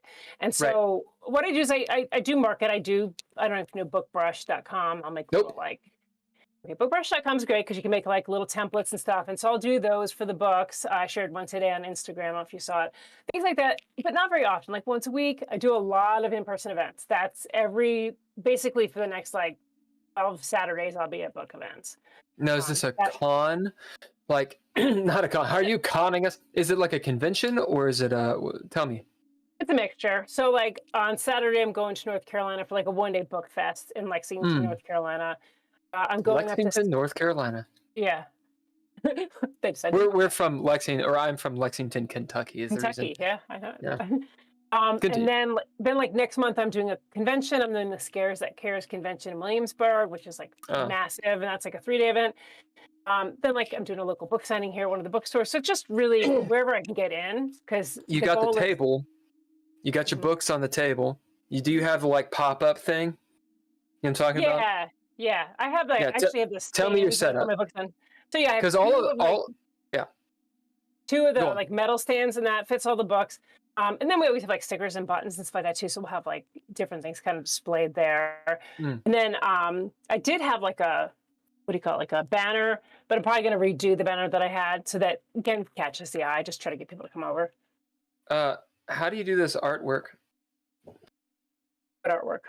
Yeah, like the artwork. You're a painter, aren't you? Do you paint your own covers? Graphic artist? Yes, I'm a graphic artist and I'm a painter. I tend to paint skateboards. That doesn't really translate into books. I just like painting skateboards because I like skateboarding. So I do a lot of I'll use a lot of times photography, and then I'll take it in and I'll just keep altering it until I get it to where I want. But I have you do your own. Sometimes. So my latest by the Dimming Light, I found this really amazing artist out of Finland, I want to say, Eva Mount, and I had seen the artwork. I was in the middle of writing the book, and it just spoke to me, and so I was able to use that for the book. Another book, I have a few artists that have actually contributed to that as well. What about copy? I'm sorry, Ken. I just have a couple questions about it. Oh, good. Go ahead. What about copy editing and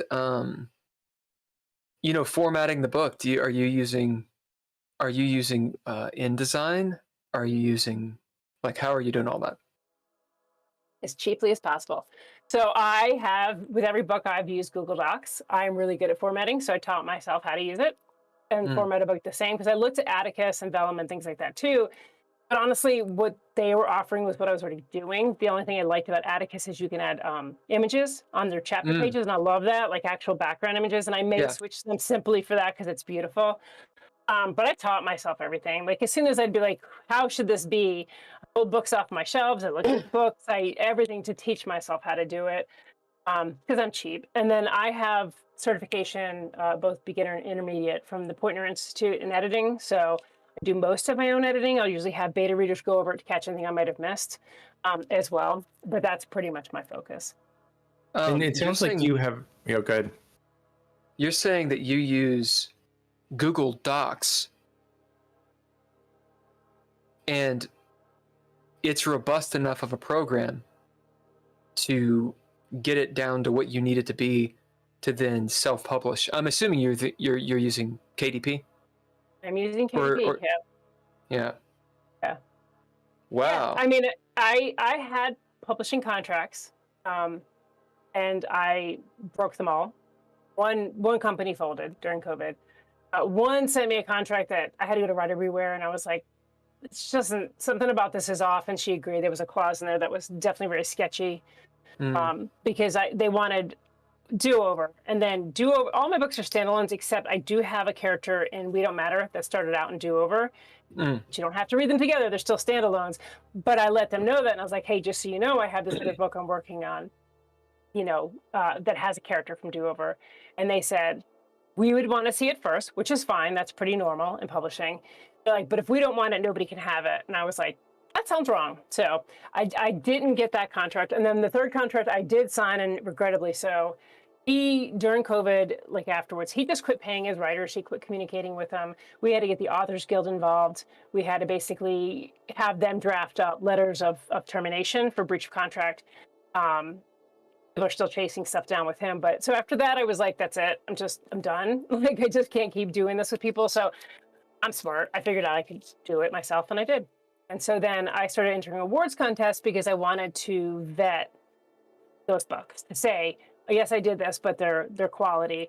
And since then, I've won 47 awards. So I think I've vetted that. Ken?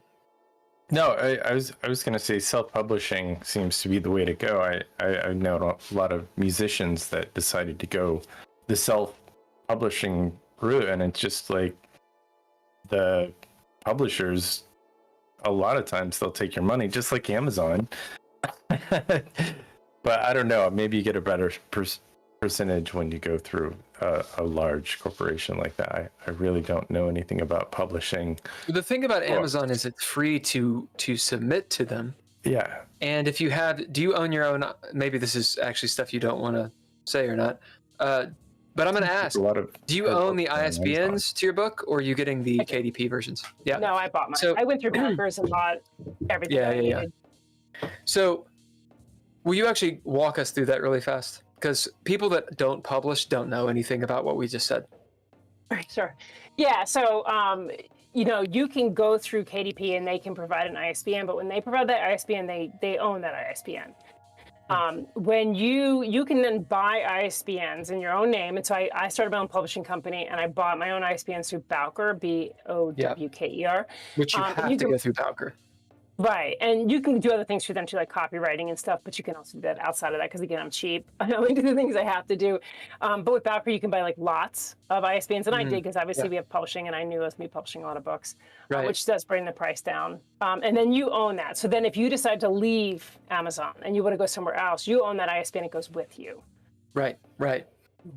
Right. Okay, so there's all that. The thing with KDP is Kindle Direct Publishing, I believe, and that is their form. That's how you submit to Amazon. It's free to do so. It's just then you don't have control of whatever they do. So you can do something like you can go through Ingram Sparks, right? So they're these distribution people. You're not stuck with Amazon, but each one, like, you got to manage all of them. If you get payouts, if you're lucky enough to get payouts, then you got to deal with all that yourself. How have you determined where you distribute? As far as why I picked Amazon versus Ingram Sparks? Do you do them both? Don't do them both. And this is initially why I didn't. So when I came back to this, and I had written a book back like 20 years ago. When out of publication, I just was, just took it out of publication. That was after my divorce. And I was like, I just want to be done with this for now. Yeah. So when I came back to this 15 years later to start again, everything had changed. Nothing was the same. Right. I used Lulu the first time. I think they still exist, but they're just not. They do. I used them. You did? Okay. So, and so I looked at, the reason I went with Amazon initially is because of the ISBN issue. A lot of people don't know this. So like with Amazon, if you publish a book, you find an error, you just go and fix the error, you republish it. Nothing changes. You don't have to get a new ISBN. If you go to Ingram Sparks and you publish the book with an ISBN, and then you find an error and you want to change it, you have to then buy another ISBN and resubmit it. It becomes another edition. Epic. Yeah. So that's why I didn't, because I was like, I'm still new at this. I'm relearning the game. But in this year I published another writer's book, and I'm publishing an anthology of 14 other writers. So like now I'm looking at Ingram Sparks, because I'm like, okay, I've really kind of figured out what I needed to do, worked out the kinks. They just have better distribution. They're more legitimate. Like Amazon is Amazon. And if you go to a bookstore and you have a book that's been published on Amazon, the first question they're going to ask you is, did you publish through Amazon? If you say yes, they don't really want anything to do with you. You have to provide everything. So if you want to do a book signing, you bring your books, you run it yourself, etc. And some of them won't even touch you because they see it as being not legitimate. Where Ingram Sparks, you can get into libraries, you can get into bookstores, just better distribution. But again, ISBN, you better know what you're doing, because once you submit that book, you have to get another ISBN to resubmit it through Ingram Sparks. So with Lulu, I've done a few different versions through Lulu on Dreadlore core book, and the same ISBN worked. With Ingram Sparks, I didn't try. I did them last. So I've gone through KDP, Ingram, and Lulu. There's some public libraries that have been like, hey, can I get my book in here? Just to have it there, right? And sometimes they use that distribution service, sometimes they don't. I know, or I'm pretty sure that Borders / Barnes and Nobles, I think they use Ingram Sparks. Yeah, I think. Anyway, it's this whole mind-boggling thing, and it's like, how do you get the reviews, the legitimacy, blah blah blah blah blah, all that stuff. Very difficult. I think you have to decide what you're going into it for too. Like you have to say, am I looking to be like famous off this? Am I looking for whatever? For me, I just really want it to write. It's something I've always wanted to do, and I had stories in my head I wanted to put down. Of course, I want to make money at it, at least like to break even. That's kind of important.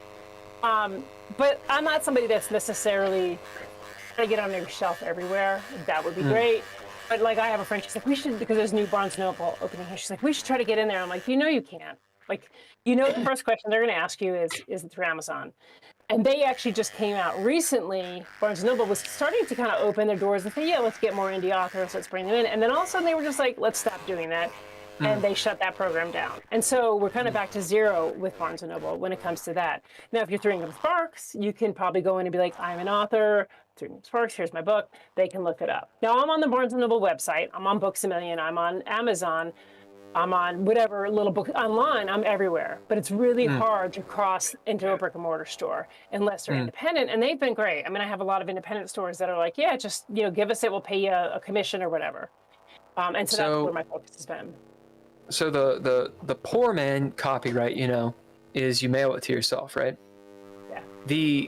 Apparently the poor person, I'll be inclusive, poor people's way of getting into the brick and mortar specifically for Amazon, is you roll in and you're like, hey, do you guys have this Juliet Rose book?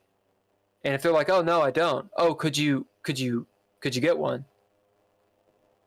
And you don't pay for this. Like they order it, it comes in, and then your book's there. Yeah. So driving across country, I went to all of these Barnes and Nobles. It was like, hey, do you got that Dreadlore book? I'll be back.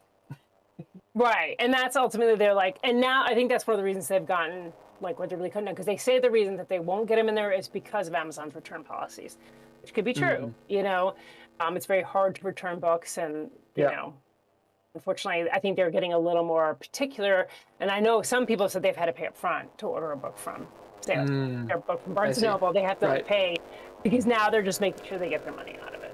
That's what it all comes down to. Yeah. I mean, you don't want your book to be pulped. That's annoying. Okay, so that's all that stuff. Artwork, how to promo, distro. One of my buddies, I did the audiobook for him. Saturday Shepherd in the World Beyond. Before you move on, what about e-readers?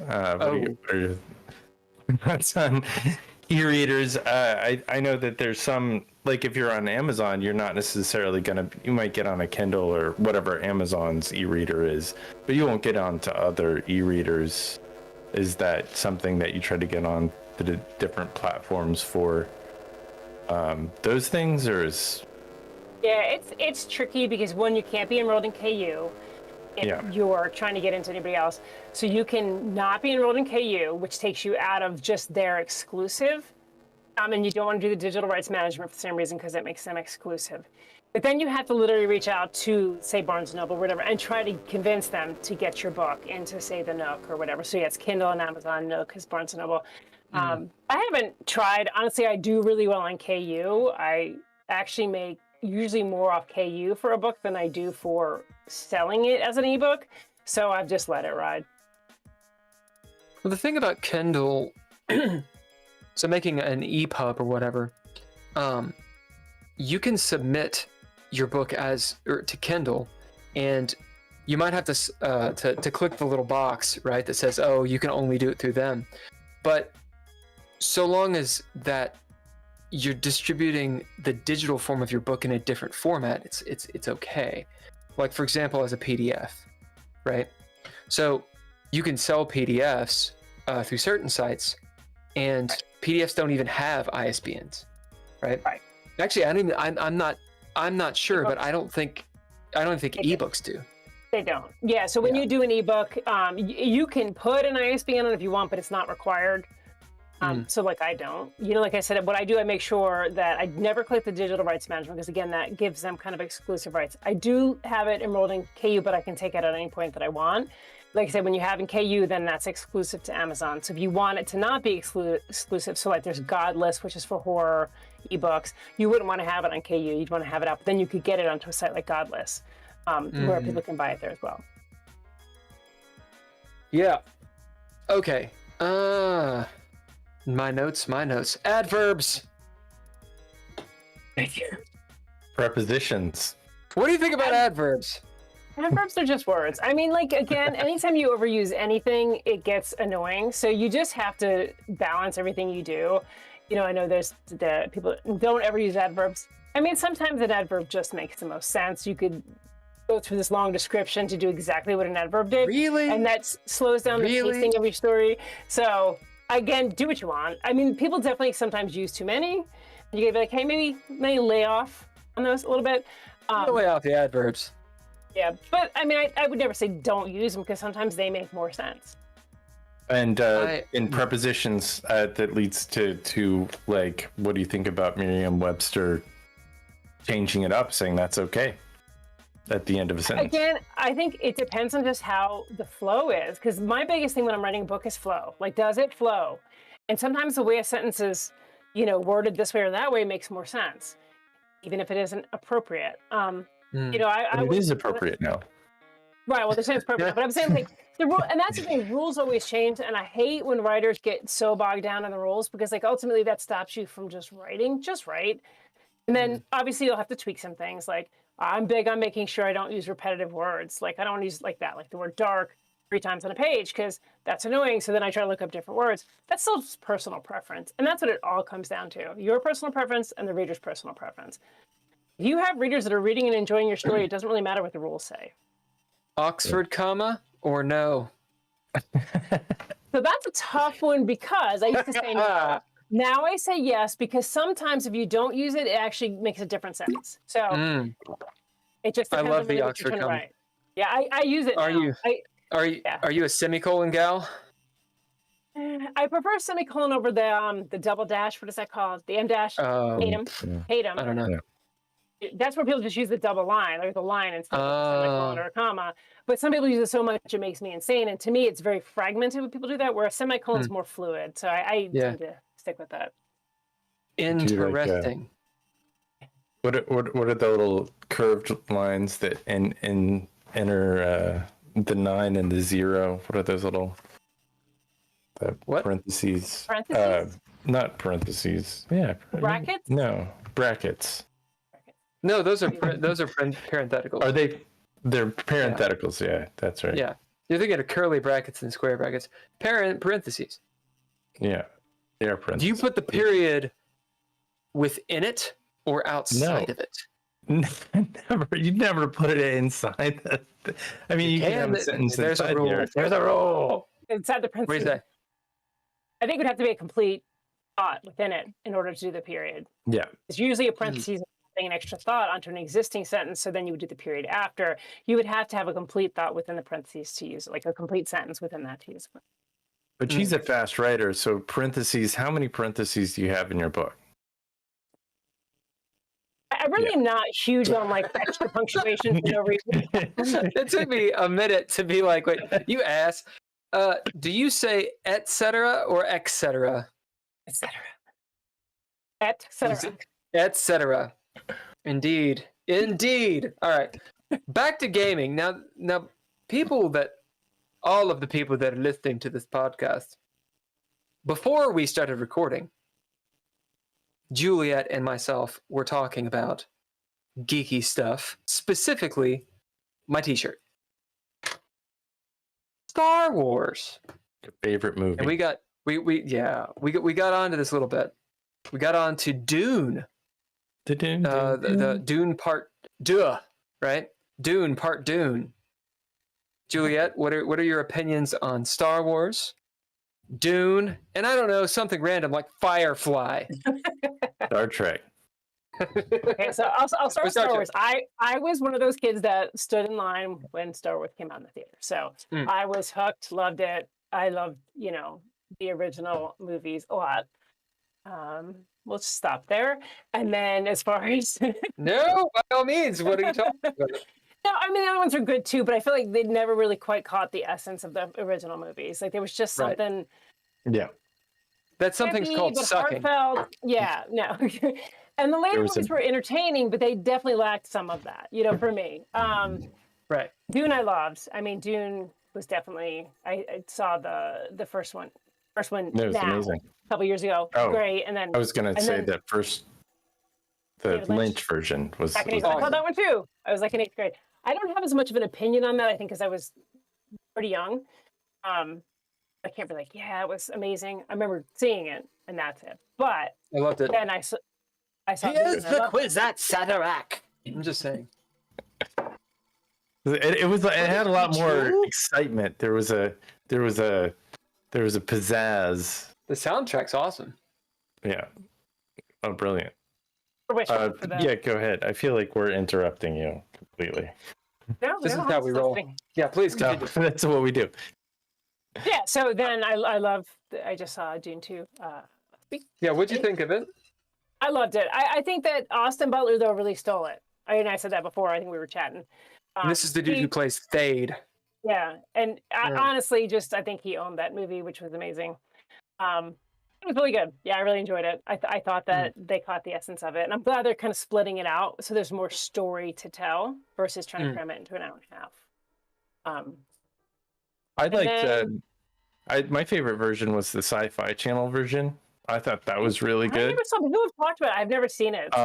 It is the most in-depth book-wise. Like I felt the first Dune was really like it was beautiful, and it was kind of stretched out, I guess. It was kind of slow.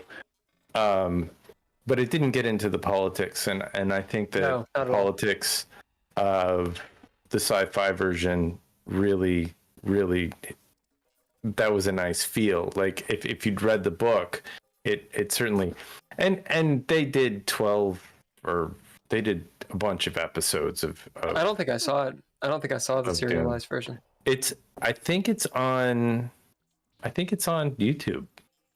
Huh. So I mean, and they do a good job. Special effects of the time. What year was that from? It's 90s, mid 90s. Okay, yeah, I haven't seen it. It's all standard def. Star Wars. What's good about it? I think at the time it was so unique, it kind of blew everybody's mind. Like when it first came out in the 70s, like that was something. I mean, I begged to go see it. And then I would literally go, as different ones came out, I would go by myself to the movie theater because it was so different. Like, and it really appealed to a different aspect of what was out at the time versus, books definitely were covering sci-fi and stuff like that, but to actually see something on the screen, I remember like, this is the 70s. So I was like, when is it going to be on TV? And they just laughed at me because back then, never going to be on TV. So like, honestly, I think that was the aspect of it. It was a really human way to present sci-fi, which I love, is in a way that you feel like this could be somebody this could be a story that you're familiar with versus something that's just really out there. And I think it was really authentic. Like, I think the way it was presented was just, he wasn't trying to do a lot of bells and whistles initially. It was just this story, this really good, meaty story that was told in a way that was really approachable. What sucks about the later ones? I think some of the authenticity got lost for special effects. Like, it's okay to be a little cheesy and really authentic if that's really going to carry the story. And I think sometimes, especially now in Hollywood, what we see in movies is a lot of special effects that sometimes take away from building that story. And the newest ones, have you seen any of them? Last one I saw was Rogue One. Oh, what'd you think? It was decent. I mean, I wasn't blown away. I didn't go watch it again like I did when I saw the original ones. I would go back to the theater. I didn't go back. I saw it. And I was like, it was good. But it's not something I necessarily felt like I needed or wanted to see again. But there's a time element to these. The newer ones were made pretty quickly, I would imagine, and the older ones, I think they spent they had a lot more people working on it. They had a lot more time that it literally took because they were inventing the technology as they were making the projects, and so it was a team effort. Whereas now, I mean, I worked for Disney. It's team effort. I mean, that's what it is. You're working with a group of people, but you're also making a living, and it's a factory. And that's the difference where, you've got a deadline and a quota and a time. And I think they were just in it, those guys in the 70s. Certainly, it was art and cinema, and it was story, and there was excitement. Right. So bringing that into something that you're actually geeky about, which is, writing, right? Have you felt a push or a pull or whatever to be more like a factory, as in you found your audience and you're like, and that's what works? Not at all. I have this, it used to hang in here. It's a little embroidered thing that says, don't tell me what to do. That is literally me in a nutshell. Like, you can't if you tell me to do something, I'm gonna do the opposite. So ultimately, I'm just gonna choose to do what I want to do at the time. So when I'm writing a story, initially I'm writing because I want to write it. Obviously, eventually it gets handed up to the reader, so you have to take that in mind. But like when I'm doing it, it's because that story's in me and I want to get it out, however it comes out. I've had people say, oh, you should write more of this, or you should write more of that. Don't tell me what to do. I'm not going to do it. Like, I'll do it if I want, but otherwise I'm not. And that's ultimately, like, every time I sit down to write, I'm feeding my soul initially. What do you? Go on. Go on. You're stepping into a new genre on your next book. You kind of did a little drop, and it sounded like you were interested in science fiction and going into space. Into space? And a lot of your books, it seems like they're hiking around. Are they going to be on a spaceship? You don't know. Are they going to be hiking around on another planet dealing with gravity? So it's definitely going to be sci-fi meets magical realism. So it's going to start out on an island with these kids, and they don't know. They've always been on the island, but they're basically kind of owned by this woman with this giant toad. And there's a robot already. Yeah, there's a robot there that basically kind of helps take care of things, but the kids realize that the toad, getting into like that, is secreting stuff that they're being basically fed to keep them docile and on the island. And when the one kid realizes that, he stops consuming it, like when he realizes that's what they're doing, and he's befriended this robot, and so he knows they want to make an escape. And so it's going to be on this world, but kind of not. Like it's going to be kind of like this world, but in that magical realism sense where maybe it's not. What's the? I don't want to ruin anything. Where the fuck does that come from? That was actually from a dream I had. I dreamed about this woman with this giant toad on her shoulder, and I woke up and I was like, I have this idea for the story. And I don't often have things from dreams, but it was just I woke up and it just really appealed to me. I was like, that sounds good. So let me build a story. That's yeah, that's where that came from. That's like Alice's Adventures. Very, very dream-like. That's really cool. I dig that. And I love Lost in Space, but I love Lost in Space because of the robot. Like it's just something I love. The Iron Giant. And so I really wanted to incorporate that as well, because it's something that's always really spoken to me. Yeah, the Iron Giant is the bomb. So Into Space is the other campaign that we do, and it's if you mixed like the Aliens universe with Starship Troopers. Have you seen any of that stuff? Yeah. Do you know Warhammer 40K? I've heard of it, but I don't know details. So it's where Grimdark comes from, and the idea of, Warhammer 40K, it's literally 40,000. The year is 40,000, right? Like, it's just ridiculous. This would be like Warhammer 2,500, right? And the story is they're a bunch of space marines that are in a fascist society, and they don't know it. And they're sent on missions to go deal with shit, and it's up to the players to decide, do you continue on? Are you affected by what you're having to do that's completely and utterly right? And kind of digging around on that kind of stuff. So it's one of the things that I really enjoy about TTRPGs is a lot of the players, are the dregs of society and reprobates. But the other part are creatives. That was funny. The other part are creatives, and they're actors and authors and musicians and everything. And they usually find some way to incubate their ideas from playing these games, which is, I think, really, really interesting. They say George Lucas, that's complete bullshit, but he plays D&D, surely. Does he? Surely. No, probably not. Probably not. He might. I don't know. Vin Diesel did. I bet Vin Diesel did the Iron Giant. I bet they do. I bet he does improv. George Lucas. Yeah, I'm sure he does some improv. He probably could. He's, whatever. Kind of a funny guy, I suppose. What? He could have done. I mean, maybe not. Because, I think Star Wars 1, 2, and 3 wouldn't have happened if he did improv. Oh. Juliet, other than authoring and painting skateboards, which is interesting. Tell me about that. What? Well, growing up, I skateboarded. I was a really odd kid. I was on my own a lot, and we were poor.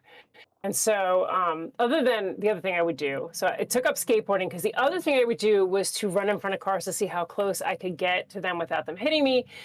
Not a good decision. So then I bought a skateboard, and I babysat and got like a $10 skateboard at this little shop. And so I skateboarded. I loved it. It was just something that really, really made me feel connected to the world I was in. Now I roller skate. I don't really skateboard as much, especially with my ankle, because it won't move as much as it should for a skateboard. Yeah. So I started painting skateboard decks because I just really still enjoy skateboards. Huh. I need more. What? Yeah, What are you painting on these skateboard decks? Anything. I'm going to have ones where I've done skulls and snakes. I have ones like I currently have one that's like a octopus smoking a cigar, and then like the skateboard's painted like a cigar, so it has like the bands at the end. Do you have a website for them, or how do you? Are they just lining your walls? Yeah, no, I used to, and I had a shop, and I would sell them there, and I sell them at events sometimes too, depending on how I'm setting up. But they've kind of gotten pushed to the wayside just recently, but eventually I'll have them back out in a shop and stuff like that too. So you have a history in sales. You going and going to places with your book and talking to people and having conventions or selling your books. You have a past in sales. This is not the first time that you've gone around trying to. Did you go? Or you said you had a shop, so it was just a brick and mortar. Yeah, so here in town we have these shops where like you ran like kind of like booths, and then somebody manages the front end. And so I had a shop, and I sold like skateboards and books and jewelry and that kind of stuff there. I actually just closed it at the end of last year. Prices went up, rents went up. So I decided not to. We actually are looking at, we have a cabin on our property, which is right by the highway, maybe making a shop out of that. Same thing, books, art.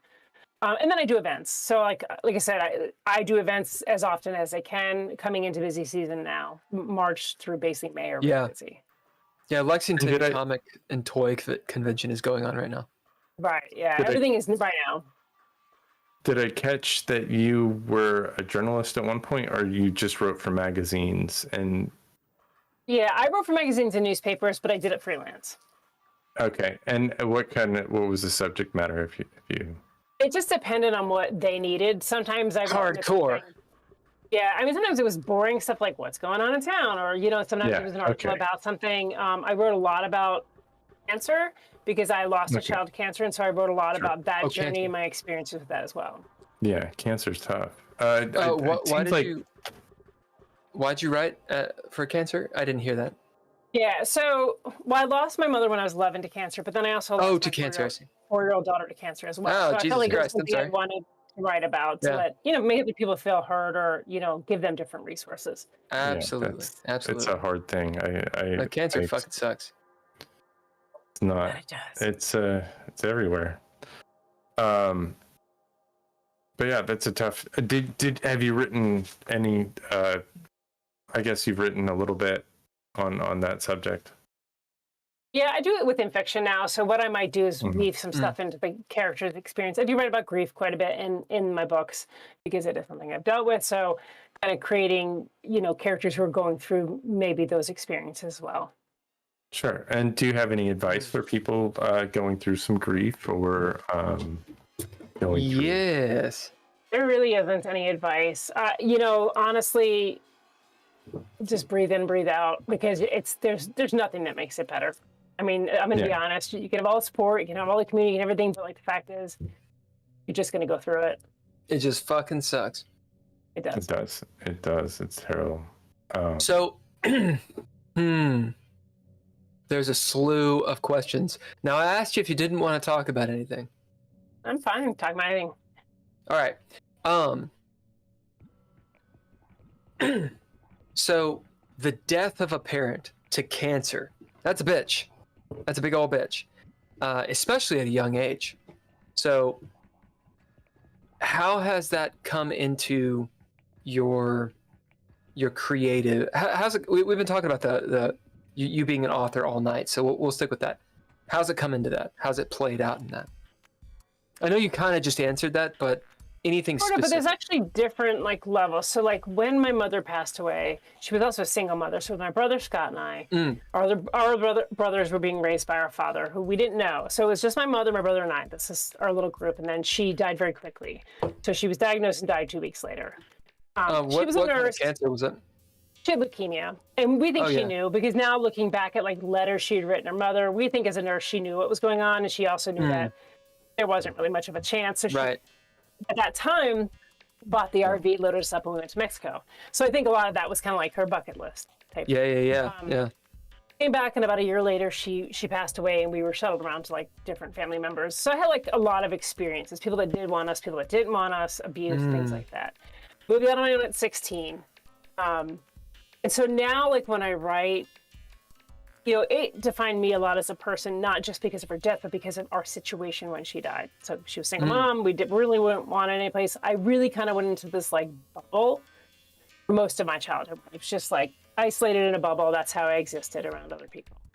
A lot of that comes into my stories because I want my characters to be really authentic in what they're going through. So if they're going through grief or they're going through a hard thing, we're not all amazing and don't have the right words to say. Sometimes we're assholes, and sometimes we're selfish, and sometimes we shut down. And so I really wanted to use those experiences in my characters. So quite often in a story, if a character's going through something, they don't come off that great, because you know what? You don't come off that great. A lot of times you're just ready to like lash out at everybody. And so I wanted to really carry that through. Are your characters likable? Sometimes they're not. And sometimes I think we're not all likable. I have days where I'm likable, and I have days where I'm like, that bitch, so I want to make sure my characters have that. Like my character in Do-Over, she's not really likable initially. She becomes more likable, but initially she becomes more likable. Right. So that's a thing. So I do some acting, and one of the ideas is, even if you're playing the villain, there's got to be something, if not redeeming.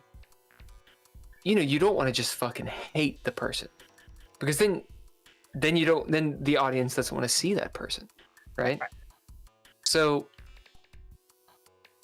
is that something that you think about?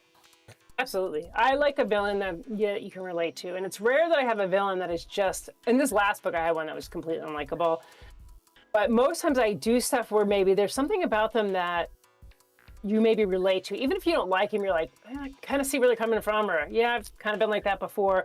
I want to make them relatable, even if they're not likable. Yeah, having compassion, I think, really rounds a character out, or finding empathy with that terrible individual. For sure, it helps. I wanted to go back just a little bit. When you said, because you've got these characters, are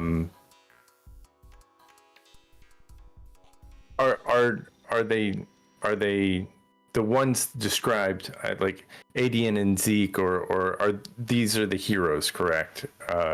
Or the guys that fall in love are always the heroes, and then the villains are your protagonist, a third party somewhere else. It's not that the two main characters are against each other. It's always these guys kind of coming together and going against something else. It seems like there's a team up or a connection. Is there a reason that you pull like this team together? I mean, it's that they use their flaws maybe to overcome or what they've learned to approach these villains. Do they need that? Is there I think sometimes, and it depends on each story, but like say with We Don't Matter, we have Aiden and Zeke, and they come together. Part of it is because Aiden would never be able to do something on his own. Like he's dealing with the death of his brother, which doesn't take place in the story, but it takes place previously. He's still dealing with that. He's really like still not kind of coping in the world. Zeke's been on his own, so he has like the personality where he's like confront things, but he needs to be tempered, right? So like sometimes building those teams is to create that, and you want to have flaws. I don't think you should ever have a character, no matter how likable they are, that is not flawed. They should always be flawed, because we all are. And so like working with their flaws and working with their strengths, they become a stronger team. And so that's typically why I usually have them team up like that. What's an example? Was the villain of the police, or was the villain someone like an authority figure like that in this particular piece? There's a few, because sometimes your villain isn't a person as much as it is a belief, or it's a thing. So like what you see in We Don't Matter is kind of like this belief of certain people not having as much value as other people. And And that's really, so they are going against police. They get confronted on the street at one point because they are gay, so like they get harassed on the street. Then confronting Zeke's past of, you know, being a child raised in a church that, you know, saw homosexuality as a sin and wanted him to go through conversion therapy. That's also a villain. So like sometimes a villain can be those beliefs, and the people aren't, like, you never meet, say, Zeke's parents or the people of the church because you don't need to, because this is now in his past, but you know what he went through and what his parents put him through and the church put him through. That becomes the villain in that situation. Was this inspired by like Breonna Taylor and a lot of the protests at that time? Or was this before that? Because I know that Black Lives Matter has been going on for a long time, and I would imagine there's a connection between right? Michael Brown stuff. Yeah, it was a mixture of things. I think, you know, it was just kind of, it came to a head, I think, with George Floyd for me, because it was like, it's never going to end. It was like that feeling of like, oh my gosh, this just keeps going on and on. So it wasn't necessarily triggered by one specific event, but rather the series of events. And like, that book really came to me. I was laying in bed one night and I was just like, I don't know what else to do. Like, I don't know where my power is here to try to stop these things from happening.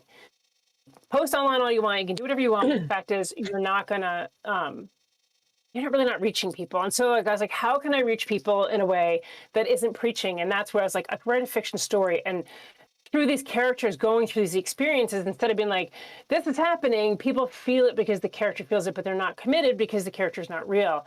But eventually, like, it does help change perspective. And I had people reach out after I wrote that book. And I was really afraid of like death threats after I wrote that book, because I kind of go after the police, I go after the church, and like, I'm like really going after things. But I've actually had really positive response from people that are like, you know, that really helped me kind of see things differently or have another perspective. And so that's really why I try to do that. Ken knows what you're talking about. So, are you in that? Well, let me qualify. I'm sorry to interrupt you, Ken. Let me qualify that really quick. The reason I said that is because Ken has had death threats. Yeah, no, I've had. As in, I agree with you. I just realized that could be. I was running a very liberal, progressive podcast at the height of 2020 and COVID. And yeah, people did not let. Right. I support you. Yeah, I was really surprised I didn't get, because I live in the South too. I was really surprised I haven't gotten that yet. Grateful, but like I was really actually a little worried putting it out, because I was like, am I really putting myself and my family like on the mark? Because I live in a small town, people know who people are. I haven't run into any issues. I think there's a difference between fiction and nonfiction. We were strictly nonfiction and covering and active, and we were active on the internet, but we would actually be active in real life and do that stuff. And so like, I don't know, that we don't matter. I mean, that book, you know, I'm definitely gonna check it out. It speaks to me because of a lot of the connections that I had to what was going on in 2020, and I just you know, arrives because we, you know, when we did, like, there's a pride parade in Lexington, and there would be these big trucks with the diesel, and they would screech, and it would become this intense event where there was definitely threatening involved, and to a large group of people. And I think that's true through the South. Do you think that in the last 4 years it has diminished, or do you think it has increased issues like this? Or something else?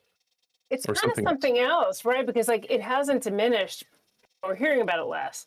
Does that mean that we become more desensitized and it's not a big news story anymore when stuff happens? It's kind of like school shootings. That used to be like a school shooting and like that's all people talked about for like weeks.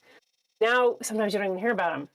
I hear one person say something. So I think that like we as a society have gotten, and I'm not saying we're desensitized as much as we're just not being shown stuff because the news doesn't see it as a big story anymore. What's their big story? Web 3.0, baby. It's true. But yeah, and I was going to say, just to give a proper on We Don't Matter, the cover was actually a photographer who went to the Oregon protests after George Floyd. He took that wow. photo. His name is Austin. And I, for some reason, just blanked on his last name, which I'm sure he's going to love. Granger, Austin Granger. He took that photo. I found him online. I was like, hey, can I please use this? So it's an actual photo. And if you look, you'll see somebody flipping off. And what it is it's protesters flipping off the police. So when you look at that, the Oregon protests, Seattle protests, there were some really violent ones. That can you find? They ran right after they took it. They had to run because they were being chased. Can you find that hashtag or whatever it is? Their Twitter or whatever. I'm not sure. I wanted to fact check myself really quick. I said BLM started in 2015. It didn't. It's according to Wikipedia. It's 2013. Because of the acquittal of George Zimmerman in the shooting death of African American teen Trayvon Martin. So I wanted to give a little bit of that. And he wasn't even a police officer. He was just some dude. A guy. Yeah. Right. Yeah. Now I have my own bullshit about all that, but who gives a shit? Yeah. Interesting stuff. So there's it goes right into all of my notes. It's like I planned it. Hey, my computer's about to die. I'm going to move to a different location. So if I disappear, I'm just moving real quick. So do it. All right. I want to talk about mental illness and social issues. Yeah. I think we're on social issues right now. So yeah, we're definitely in social issues, and I think lot of. Go on. Oh, I think that a lot of what we deal with in role playing is social issues and mental illness. So absolutely. I don't think that's why people originally started role playing, but I feel like we start delving into that stuff as we progress. You express ideas. You express ideas. And you're allowed to express ideas. Yeah, because you're role playing. Because you're not exactly. I mean, is it safe? One of the things I've always wanted to understand better is the other side. So playing a character like Dolby, it's playing a character like the other side. Yeah. And that's in our into space scenario. So if you can. I don't have the hate, because there's no hate in the futuristic space, and so that's a whole other detail. But I feel like I should let you. That's a different area. This is totally different. I had to find an outlet to go through. So I love it. Look at that dude. There's a puppy. Yeah. Who's that dude? Tell us about the dude. Kaya. See if she'll come up here. Come here. Hey. Oh, a sweet puppy. Just sniffing me. What kind of dude is that? She's just a mutt. She's a moot. Something mixed. So yeah. I love it. I like the hardwood. Yeah, it's actually probably laminate. I don't know. Well, it looks cool. Is that a cord phone in the background there? It looks. Or is that like a purse? A purse, yeah. It's a purse. And a loom. It looks like you've got a loom. Do you have a loom? No, I don't have. Oh, no looms. It's a cool lamp. It looks like it's a way cool lamp. Actually, I found it at Goodwill for $12, and when we brought it home, we found it was a Dale Tiffany, which was worth like $2,000. What is a Dale Tiffany? I don't know. It's like some, I guess, designer from back in the 70s. The day. Yeah. Fuck yeah. I just liked it, and it was $12. I was like, oh. Whoa. Yeah, right on. Thrifting. My girlfriend. Yeah, I feel thrifting. Like why write books when you can buy Tiffany lights? Why not? So what we were talking about is the idea of social issues and then mental illness. Holy shit, it's a whole lot. Are you good, Juliet? We've been on for 2.5 hours. Are you good for another 30 minutes? Yeah. Good. Maybe 45. That should be good. All right. Okay, so social issues, we're going to get into a lot of controversy, I'm sure. Because you all are likely more liberal than me. So, we're going to get into this. It's going to be good.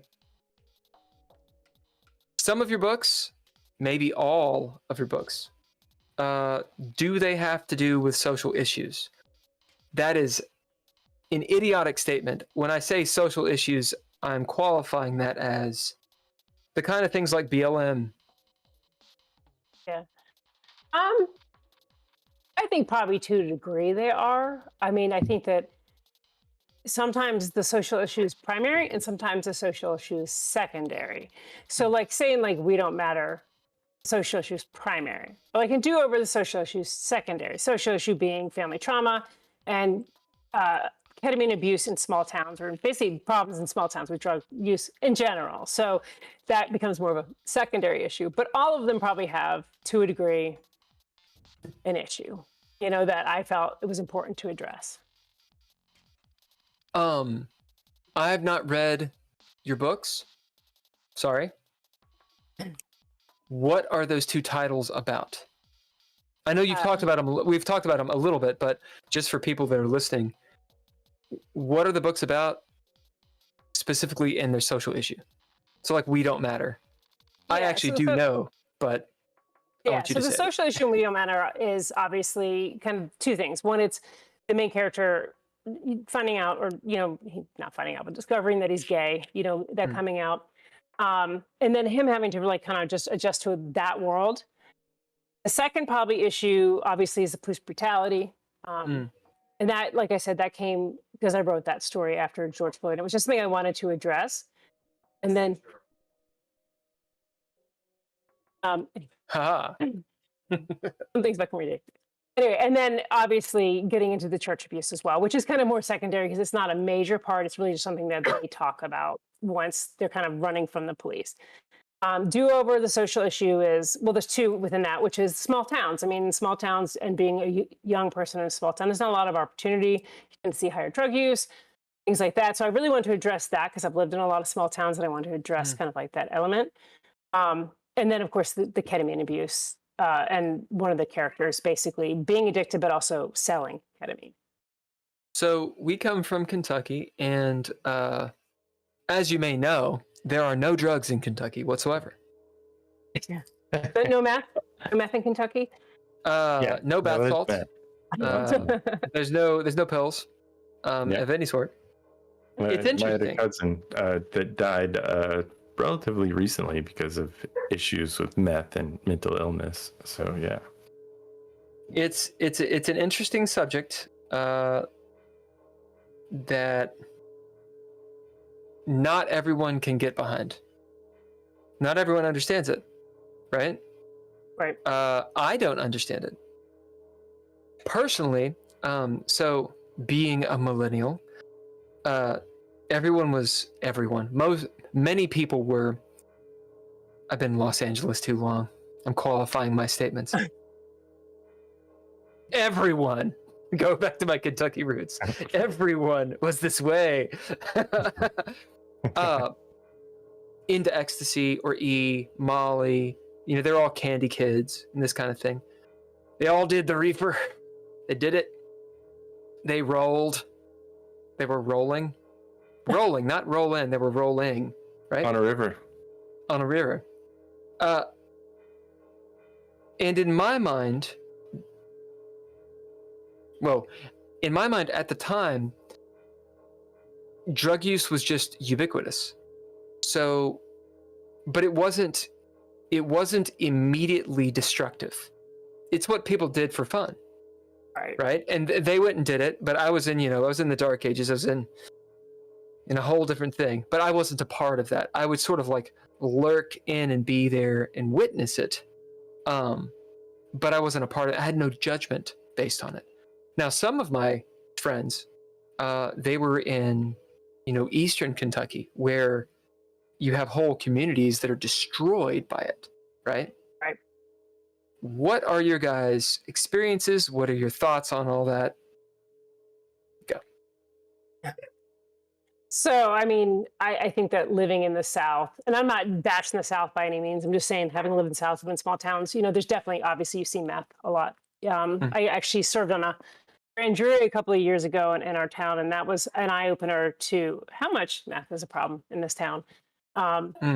it's just prevalent, and part of it is, you get into, like, again, you have to look at, like, poverty, you have to look at experiences, what people have accessible to them.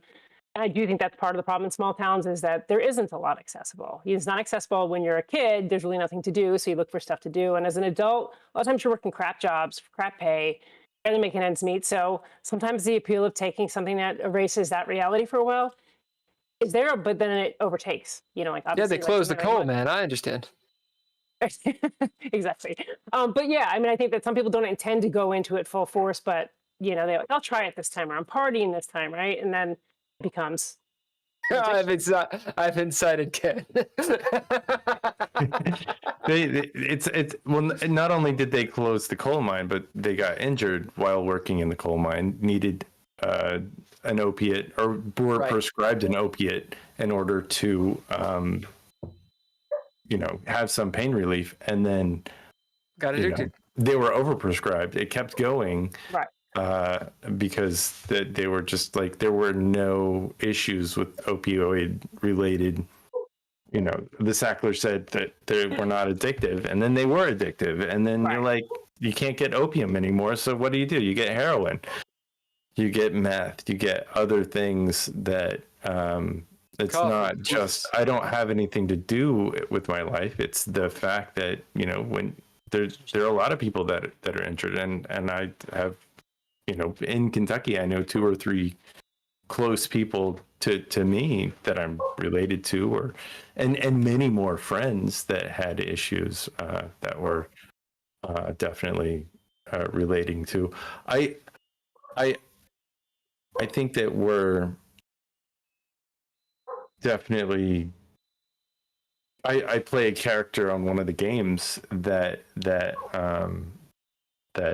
we in the Dreadlore system that is a drug addict, and I think I do it in order to give myself some perspective and some empathy for what people around me, or to process things. I don't know really entirely. It's the horror game. And what's really interesting to take it back into, like, sort of a fiction idea, which will be interesting to hear your perspective if you have one, Juliet. They're experiencing in the Red Writ, they're experiencing stuff that is Cthulhian type stuff, right? So again, H.P. Lovecraft, to preach to the choir, the idea that when you truly see what is the unknown, it crashes through, your existence, your reality, and that can cause a kind of insanity. And so it's really interesting, the different players, and specifically his character, Nord Zetterberg is his name. He will dose himself with opium or cocaine, or whatever he has access to in 1982 Detroit, to deal and to be an adventurer, because it's a TTRPG, so he's trying to kill the bad guys. But there's this question that occurs: is any of this real? And then, holy shit, we have committed deplorable acts. And I think that's where the horror exists. Okay, I just said a whole lot. What are your thoughts? All right, so on both things, I was just trying to think about what you were both saying. So kind of talking about using things to step out of our own worlds, and then you were saying whether or not it's real. And I think that's a big part of it, is like people that are dealing with addictions like that, are trying to step away from the everyday, whatever is making them miserable. Is it real? No. Like, we're going into a fantasy state, right? When we're stepping into an addictive state is a fantasy state. So ultimately, no, but it's still real because you're going through it. So it's a distraction at best. It doesn't change anything. It's an interesting perspective you have, because you've come from, and please argue with what I'm about to say if I'm wrong. You've come from an existence that has experienced addiction. Absolutely. Yeah, absolutely. Right? And that's why I say it, because, like, again, you're using the addiction to step outside of the reality, but you're not really getting out of the reality. You're just temporarily masking it, but you're still in it. So So from my perspective, which is different, I do the thing, call it an academic perspective or theoretical. I say, oh, well, who's to say what's real and what's not? This line of thinking. How do you know? Right? How do you know what the truth is? Yeah. Now this doesn't hold water. I know it doesn't hold water, but I'm poking in different ways. What are your thoughts on it? You don't. I mean, there is the dog. I love the dog, by the way. Yeah, she's ready to go to bed. I was going to say that. No, I love her. They're about to run through, so I'll have to mute when they do because they're about to go to bed. Yeah, but yeah, no. I mean, I think that ultimately it's not the truth. What you're doing is fooling yourself or lying to yourself to cope. To cope with what you have to deal with. Yeah, I mean, the fact is, like, addiction comes from a place of coping, you know, and sometimes it's coping temporarily, right? You know, just trying to get through tonight, trying to get through the next 10 minutes, trying to get through the workday tomorrow. But it's not actually getting rid of anything. You're still just going to have to, you know, once you push out to that point. Is it procrastination? Absolutely. Right? Because the problem's not going away. It's interesting. The problem's still there. And in that regard, it's fantasy. That's why it's fantasy. Ah, that's interesting. Now, Nord Zetterberg, I'd say he's an addict. But I don't think he's using opium or whatever. Ken, you're going to have to speak to this. I don't think he's using opium to cope with the devil being thing that he's dealing with. No, he's chasing the tail of a dragon. He's using opium to go deeper into, to see more, and to be to validate his own issues. Like it's he's using it so he can see that creature. Like, Juliet, what are your thoughts on this? I mean, it definitely serves that purpose, right? Because again, it goes into that fantasy. You know, you're going into something. So whether or not you're doing it intentionally to see something fantastical, you're stepping out of your reality, it's still putting you into a fantasy state. Go on. But as he goes along, it's like looking back, it's like he just becomes more shallow in time, it seems like. I'm still here. I'm just moving. No, yeah. So one of the things, I was working a coffee shop job many moons ago, and I came in hungover. This older guy came in, and he's sitting there, and he's like, "Hey, you're not running on all cylinders, are you?" And I was like, "No, man, I'm hungover." And he says, "You know, you're an artist." And I said, "I suppose." And he goes, "You're an artist. It's very easy for artists to use these chemicals because they think that it makes them bigger, but actually it diminishes you." Holy shit, she's back. Yeah, they're about to go through it, so that's okay. Sure I wasn't going to get run over. But it's interesting. I know people that will utilize, like, they need to be in an altered state because that allows them to focus. That like shuts off, you know, the voices will say. And then they can do the thing that they want to do. And what this guy was saying was actually using those chemicals and whatnot, it diminishes you. It puts your brain to sleep. Right. But in the end, it's deleterious. Yeah. And gathering from the way you write, it seems like you don't currently do drugs. So you're writing from past observation or, you know, from that world. So it's funny. We were at a concert, Bill and I, a few months ago, and there was a guy in the audience. It was a Q&A. There's a guy in the audience, and he said, "How you must be doing a lot of drugs to get your music to do all this and do all the visual effects." and the artist was like, yeah, I don't touch it. I don't need to touch it. You know, it's like, that's, if I was on drugs, I wouldn't be doing anything. Yeah, I was never creative. If I was drinking it, I would think, oh, I'm gonna relax and drink something, and then I wouldn't be creative. I would just decide to do something else, like nothing. You know, listen to music or watch TV, or, you know. So whenever I've been creative, even when I did say drink, I never did when I was creative, just because it would take away from that for me. It definitely dulls things. We would play music and would drink, and it definitely loosens you up. But there's a point where it doesn't. We had a show. It was a day show. Never do a day show. The sun is bad for you. The sun is terrible. And we're hanging out, and everybody's like, let's do tequila shots. That's a stupid thing to do. Yeah. Delicious, but stupid. Don't fucking do it. It's awful. So it's like, Never make good decisions on tequila. So. It's like noon. Were you a table walker, or what did you do on tequila? I don't want to revel in tequila, but I'm just wondering. I almost burned a bar down one time. Yeah. Yeah, barn fires are bad.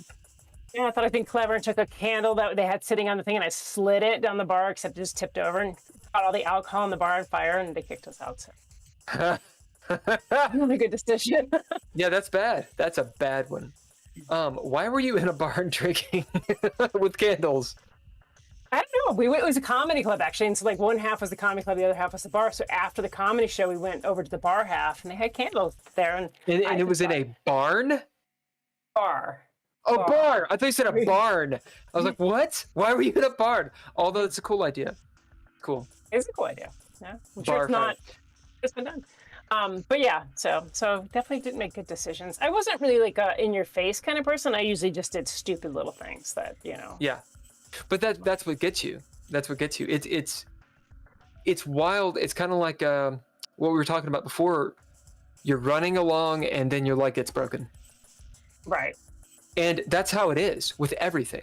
It's like, oh, you're good, and then you don't see it coming. You know, why do you wear your fucking seatbelt to get all what am I, stereotypical? Because you get into the wreck and you fucking die, or whatever it is. Right. You know, you wear the seatbelt.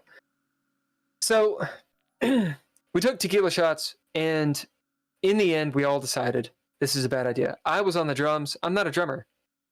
Old dude on the bass. He doesn't play bass. Some guy's singing. We don't know who he is. Like it's like a dissociative. It is. And it was awful. It was awful. It wasn't cool. We weren't like, ho, that was a cool time. No, we were never invited back. Yeah, back in the day, so work at a bar, and we had karaoke, and the people would get up there and they would just be like belting it out. They were so amazing, and then they could get a tape of what they did, and of course they're all really drunk. Yeah. And you back the next day and they're like, I listened to that tape. Why did you let me do that? I'm like, I'm just the waitress. Like, I'm not doing that's right, dude. He was like, I thought we were amazing. We were like ready to start a band. I'm like, yeah, it was pretty bad. See, that's the thing. Our perspective, right, is not, you know, oh, I'm going to get on the soapbox. We're social beings, you know? Okay. Yeah. Okay. So that's social issues. I had maybe one or two other things to say, but okay. Maybe one question. Is it worth it? Is it just catharsis? Is it virtue signaling? What's the point of if we're doing fiction, are we trying to teach people something through osmosis directly? Like what's the point of doing it? Yeah, I mean, for me, because I was nonfiction for so many years and then I switched to fiction, some of it is, like I said before, it's to present an idea in a non-threatening way to hopefully open people's minds. Now, for me personally, why do I write? Because I love it. Like, it makes me feel whole when I write. So again, if it's like I don't make $1 million off my books, I'm still happy I did them because, you know, I'm doing this, the initial part, I'm doing it for my soul. And then I put it out to the readers, and ultimately they're still going to make that decision whether or not they want to read it. That's up to them. I can't control that. I can only control why I'm doing what I'm doing. And I'm doing it because I love it. You know, and like that's why I think musicians play to a room of two, you know, and things like that, because like ultimately you're still doing it because you love it. Right. Yeah, if you don't, these maybe anything. People often talk about creative endeavors like acting, for example, like moving to Los Angeles to become an actor, for example. And they say you better love it. But it's kind of everything. Yeah. Like everything we do, you better love it. Yeah, I mean, you have to find, especially with creativity, like I have a day job. Everybody, like, where you have your day job, but you do that because you got to make money. I don't want my creativity to be that. I want it to be something that is a break from that. And I made the mistake the first time I did write, and that's why I didn't write for so many years, because I ruined it for myself. I was pushing so hard to sell books that I started to hate writing. And so this time around, I was like, I can't do that. So that's why when you said marketing, I kind of laughed, because like it is where I struggle, because I don't want to get back in that situation where I feel like if I haven't done this amount of marketing a day, that I failed. Because then when I go to write, I'm going to resent writing because it makes me feel like a failure. Absolutely. So with this podcast and the one we do on Mondays, the live play one, and the fucking chess podcast I do, I suck at chess. I have a podcast. Are you guys good for another 15 minutes? I got a thing I got to do. I'm actually my computer's gonna die. I probably got another 5 minutes for. Got 5 minutes. The long and the short of it is, I agree with you. Got a thing that's gonna take more than 5 minutes. Okay. Well, then do we need to wrap it up, or do you want me to wrap it up? Yeah, I think wrapping it up would probably be good. And I'm fine. Yeah. All right. Ken, ask the last question, and we'll give Juliet Rose the last thoughts. Do it. Okay. you should ask. I got something going on. All right, then we'll do it this way. What do you want everyone to know? Go. About life, yeah. About me, that I write books, and you can find me at authorjulietrose.com. But about everything else is like, just take time to be a kind person. Life's shitty enough as it is. Like, just find those ways to support other creatives, to support each other, to just reach out. Someone's struggling, just try to be that person for them. Fucking A. All right, Ken, you want to lead us out? Yeah, thanks a bunch. Author Juliet Rose. I look forward to reading your books. I know a couple of people that are prolific readers that I think might enjoy the content that you create, and I definitely look forward to hearing from you again soon. If you have any interest in reliving a non-bullying role-playing game time, I would recommend joining us on a random Monday night sometime in the future and playing a game of Dreadlore. It's an adjective-based role-playing game with relatively rules light. And the goal is to have fun, not murder kill you. So, well, that's good. Yeah, that sounds like fun. Just send me a link at some point. I'll probably just observe the first time, like watch. Yeah, like okay. There's plenty of. We definitely. Well, we stream every Monday at 7 p.m. Eastern time zone. Exactly is when it comes out. Not 7:12. Exactly at Monday. But thanks a bunch for joining us. Thanks for the music from all lowercase letters. And thanks all. Interrupt. Thanks to our Patreons, Tim Roberts, Daniel Holker, Nostalgic, and Nadia Cline. Natalia Cline. I could say it, Natalia. I apologize. Have a wonderful day. Thanks, Couchfire Media and Tuari Blay Productions for all the stuff you do. It's been a really fun getting to know you, Juliet. And do you have a last word? Juliet Rose. Thank you very much.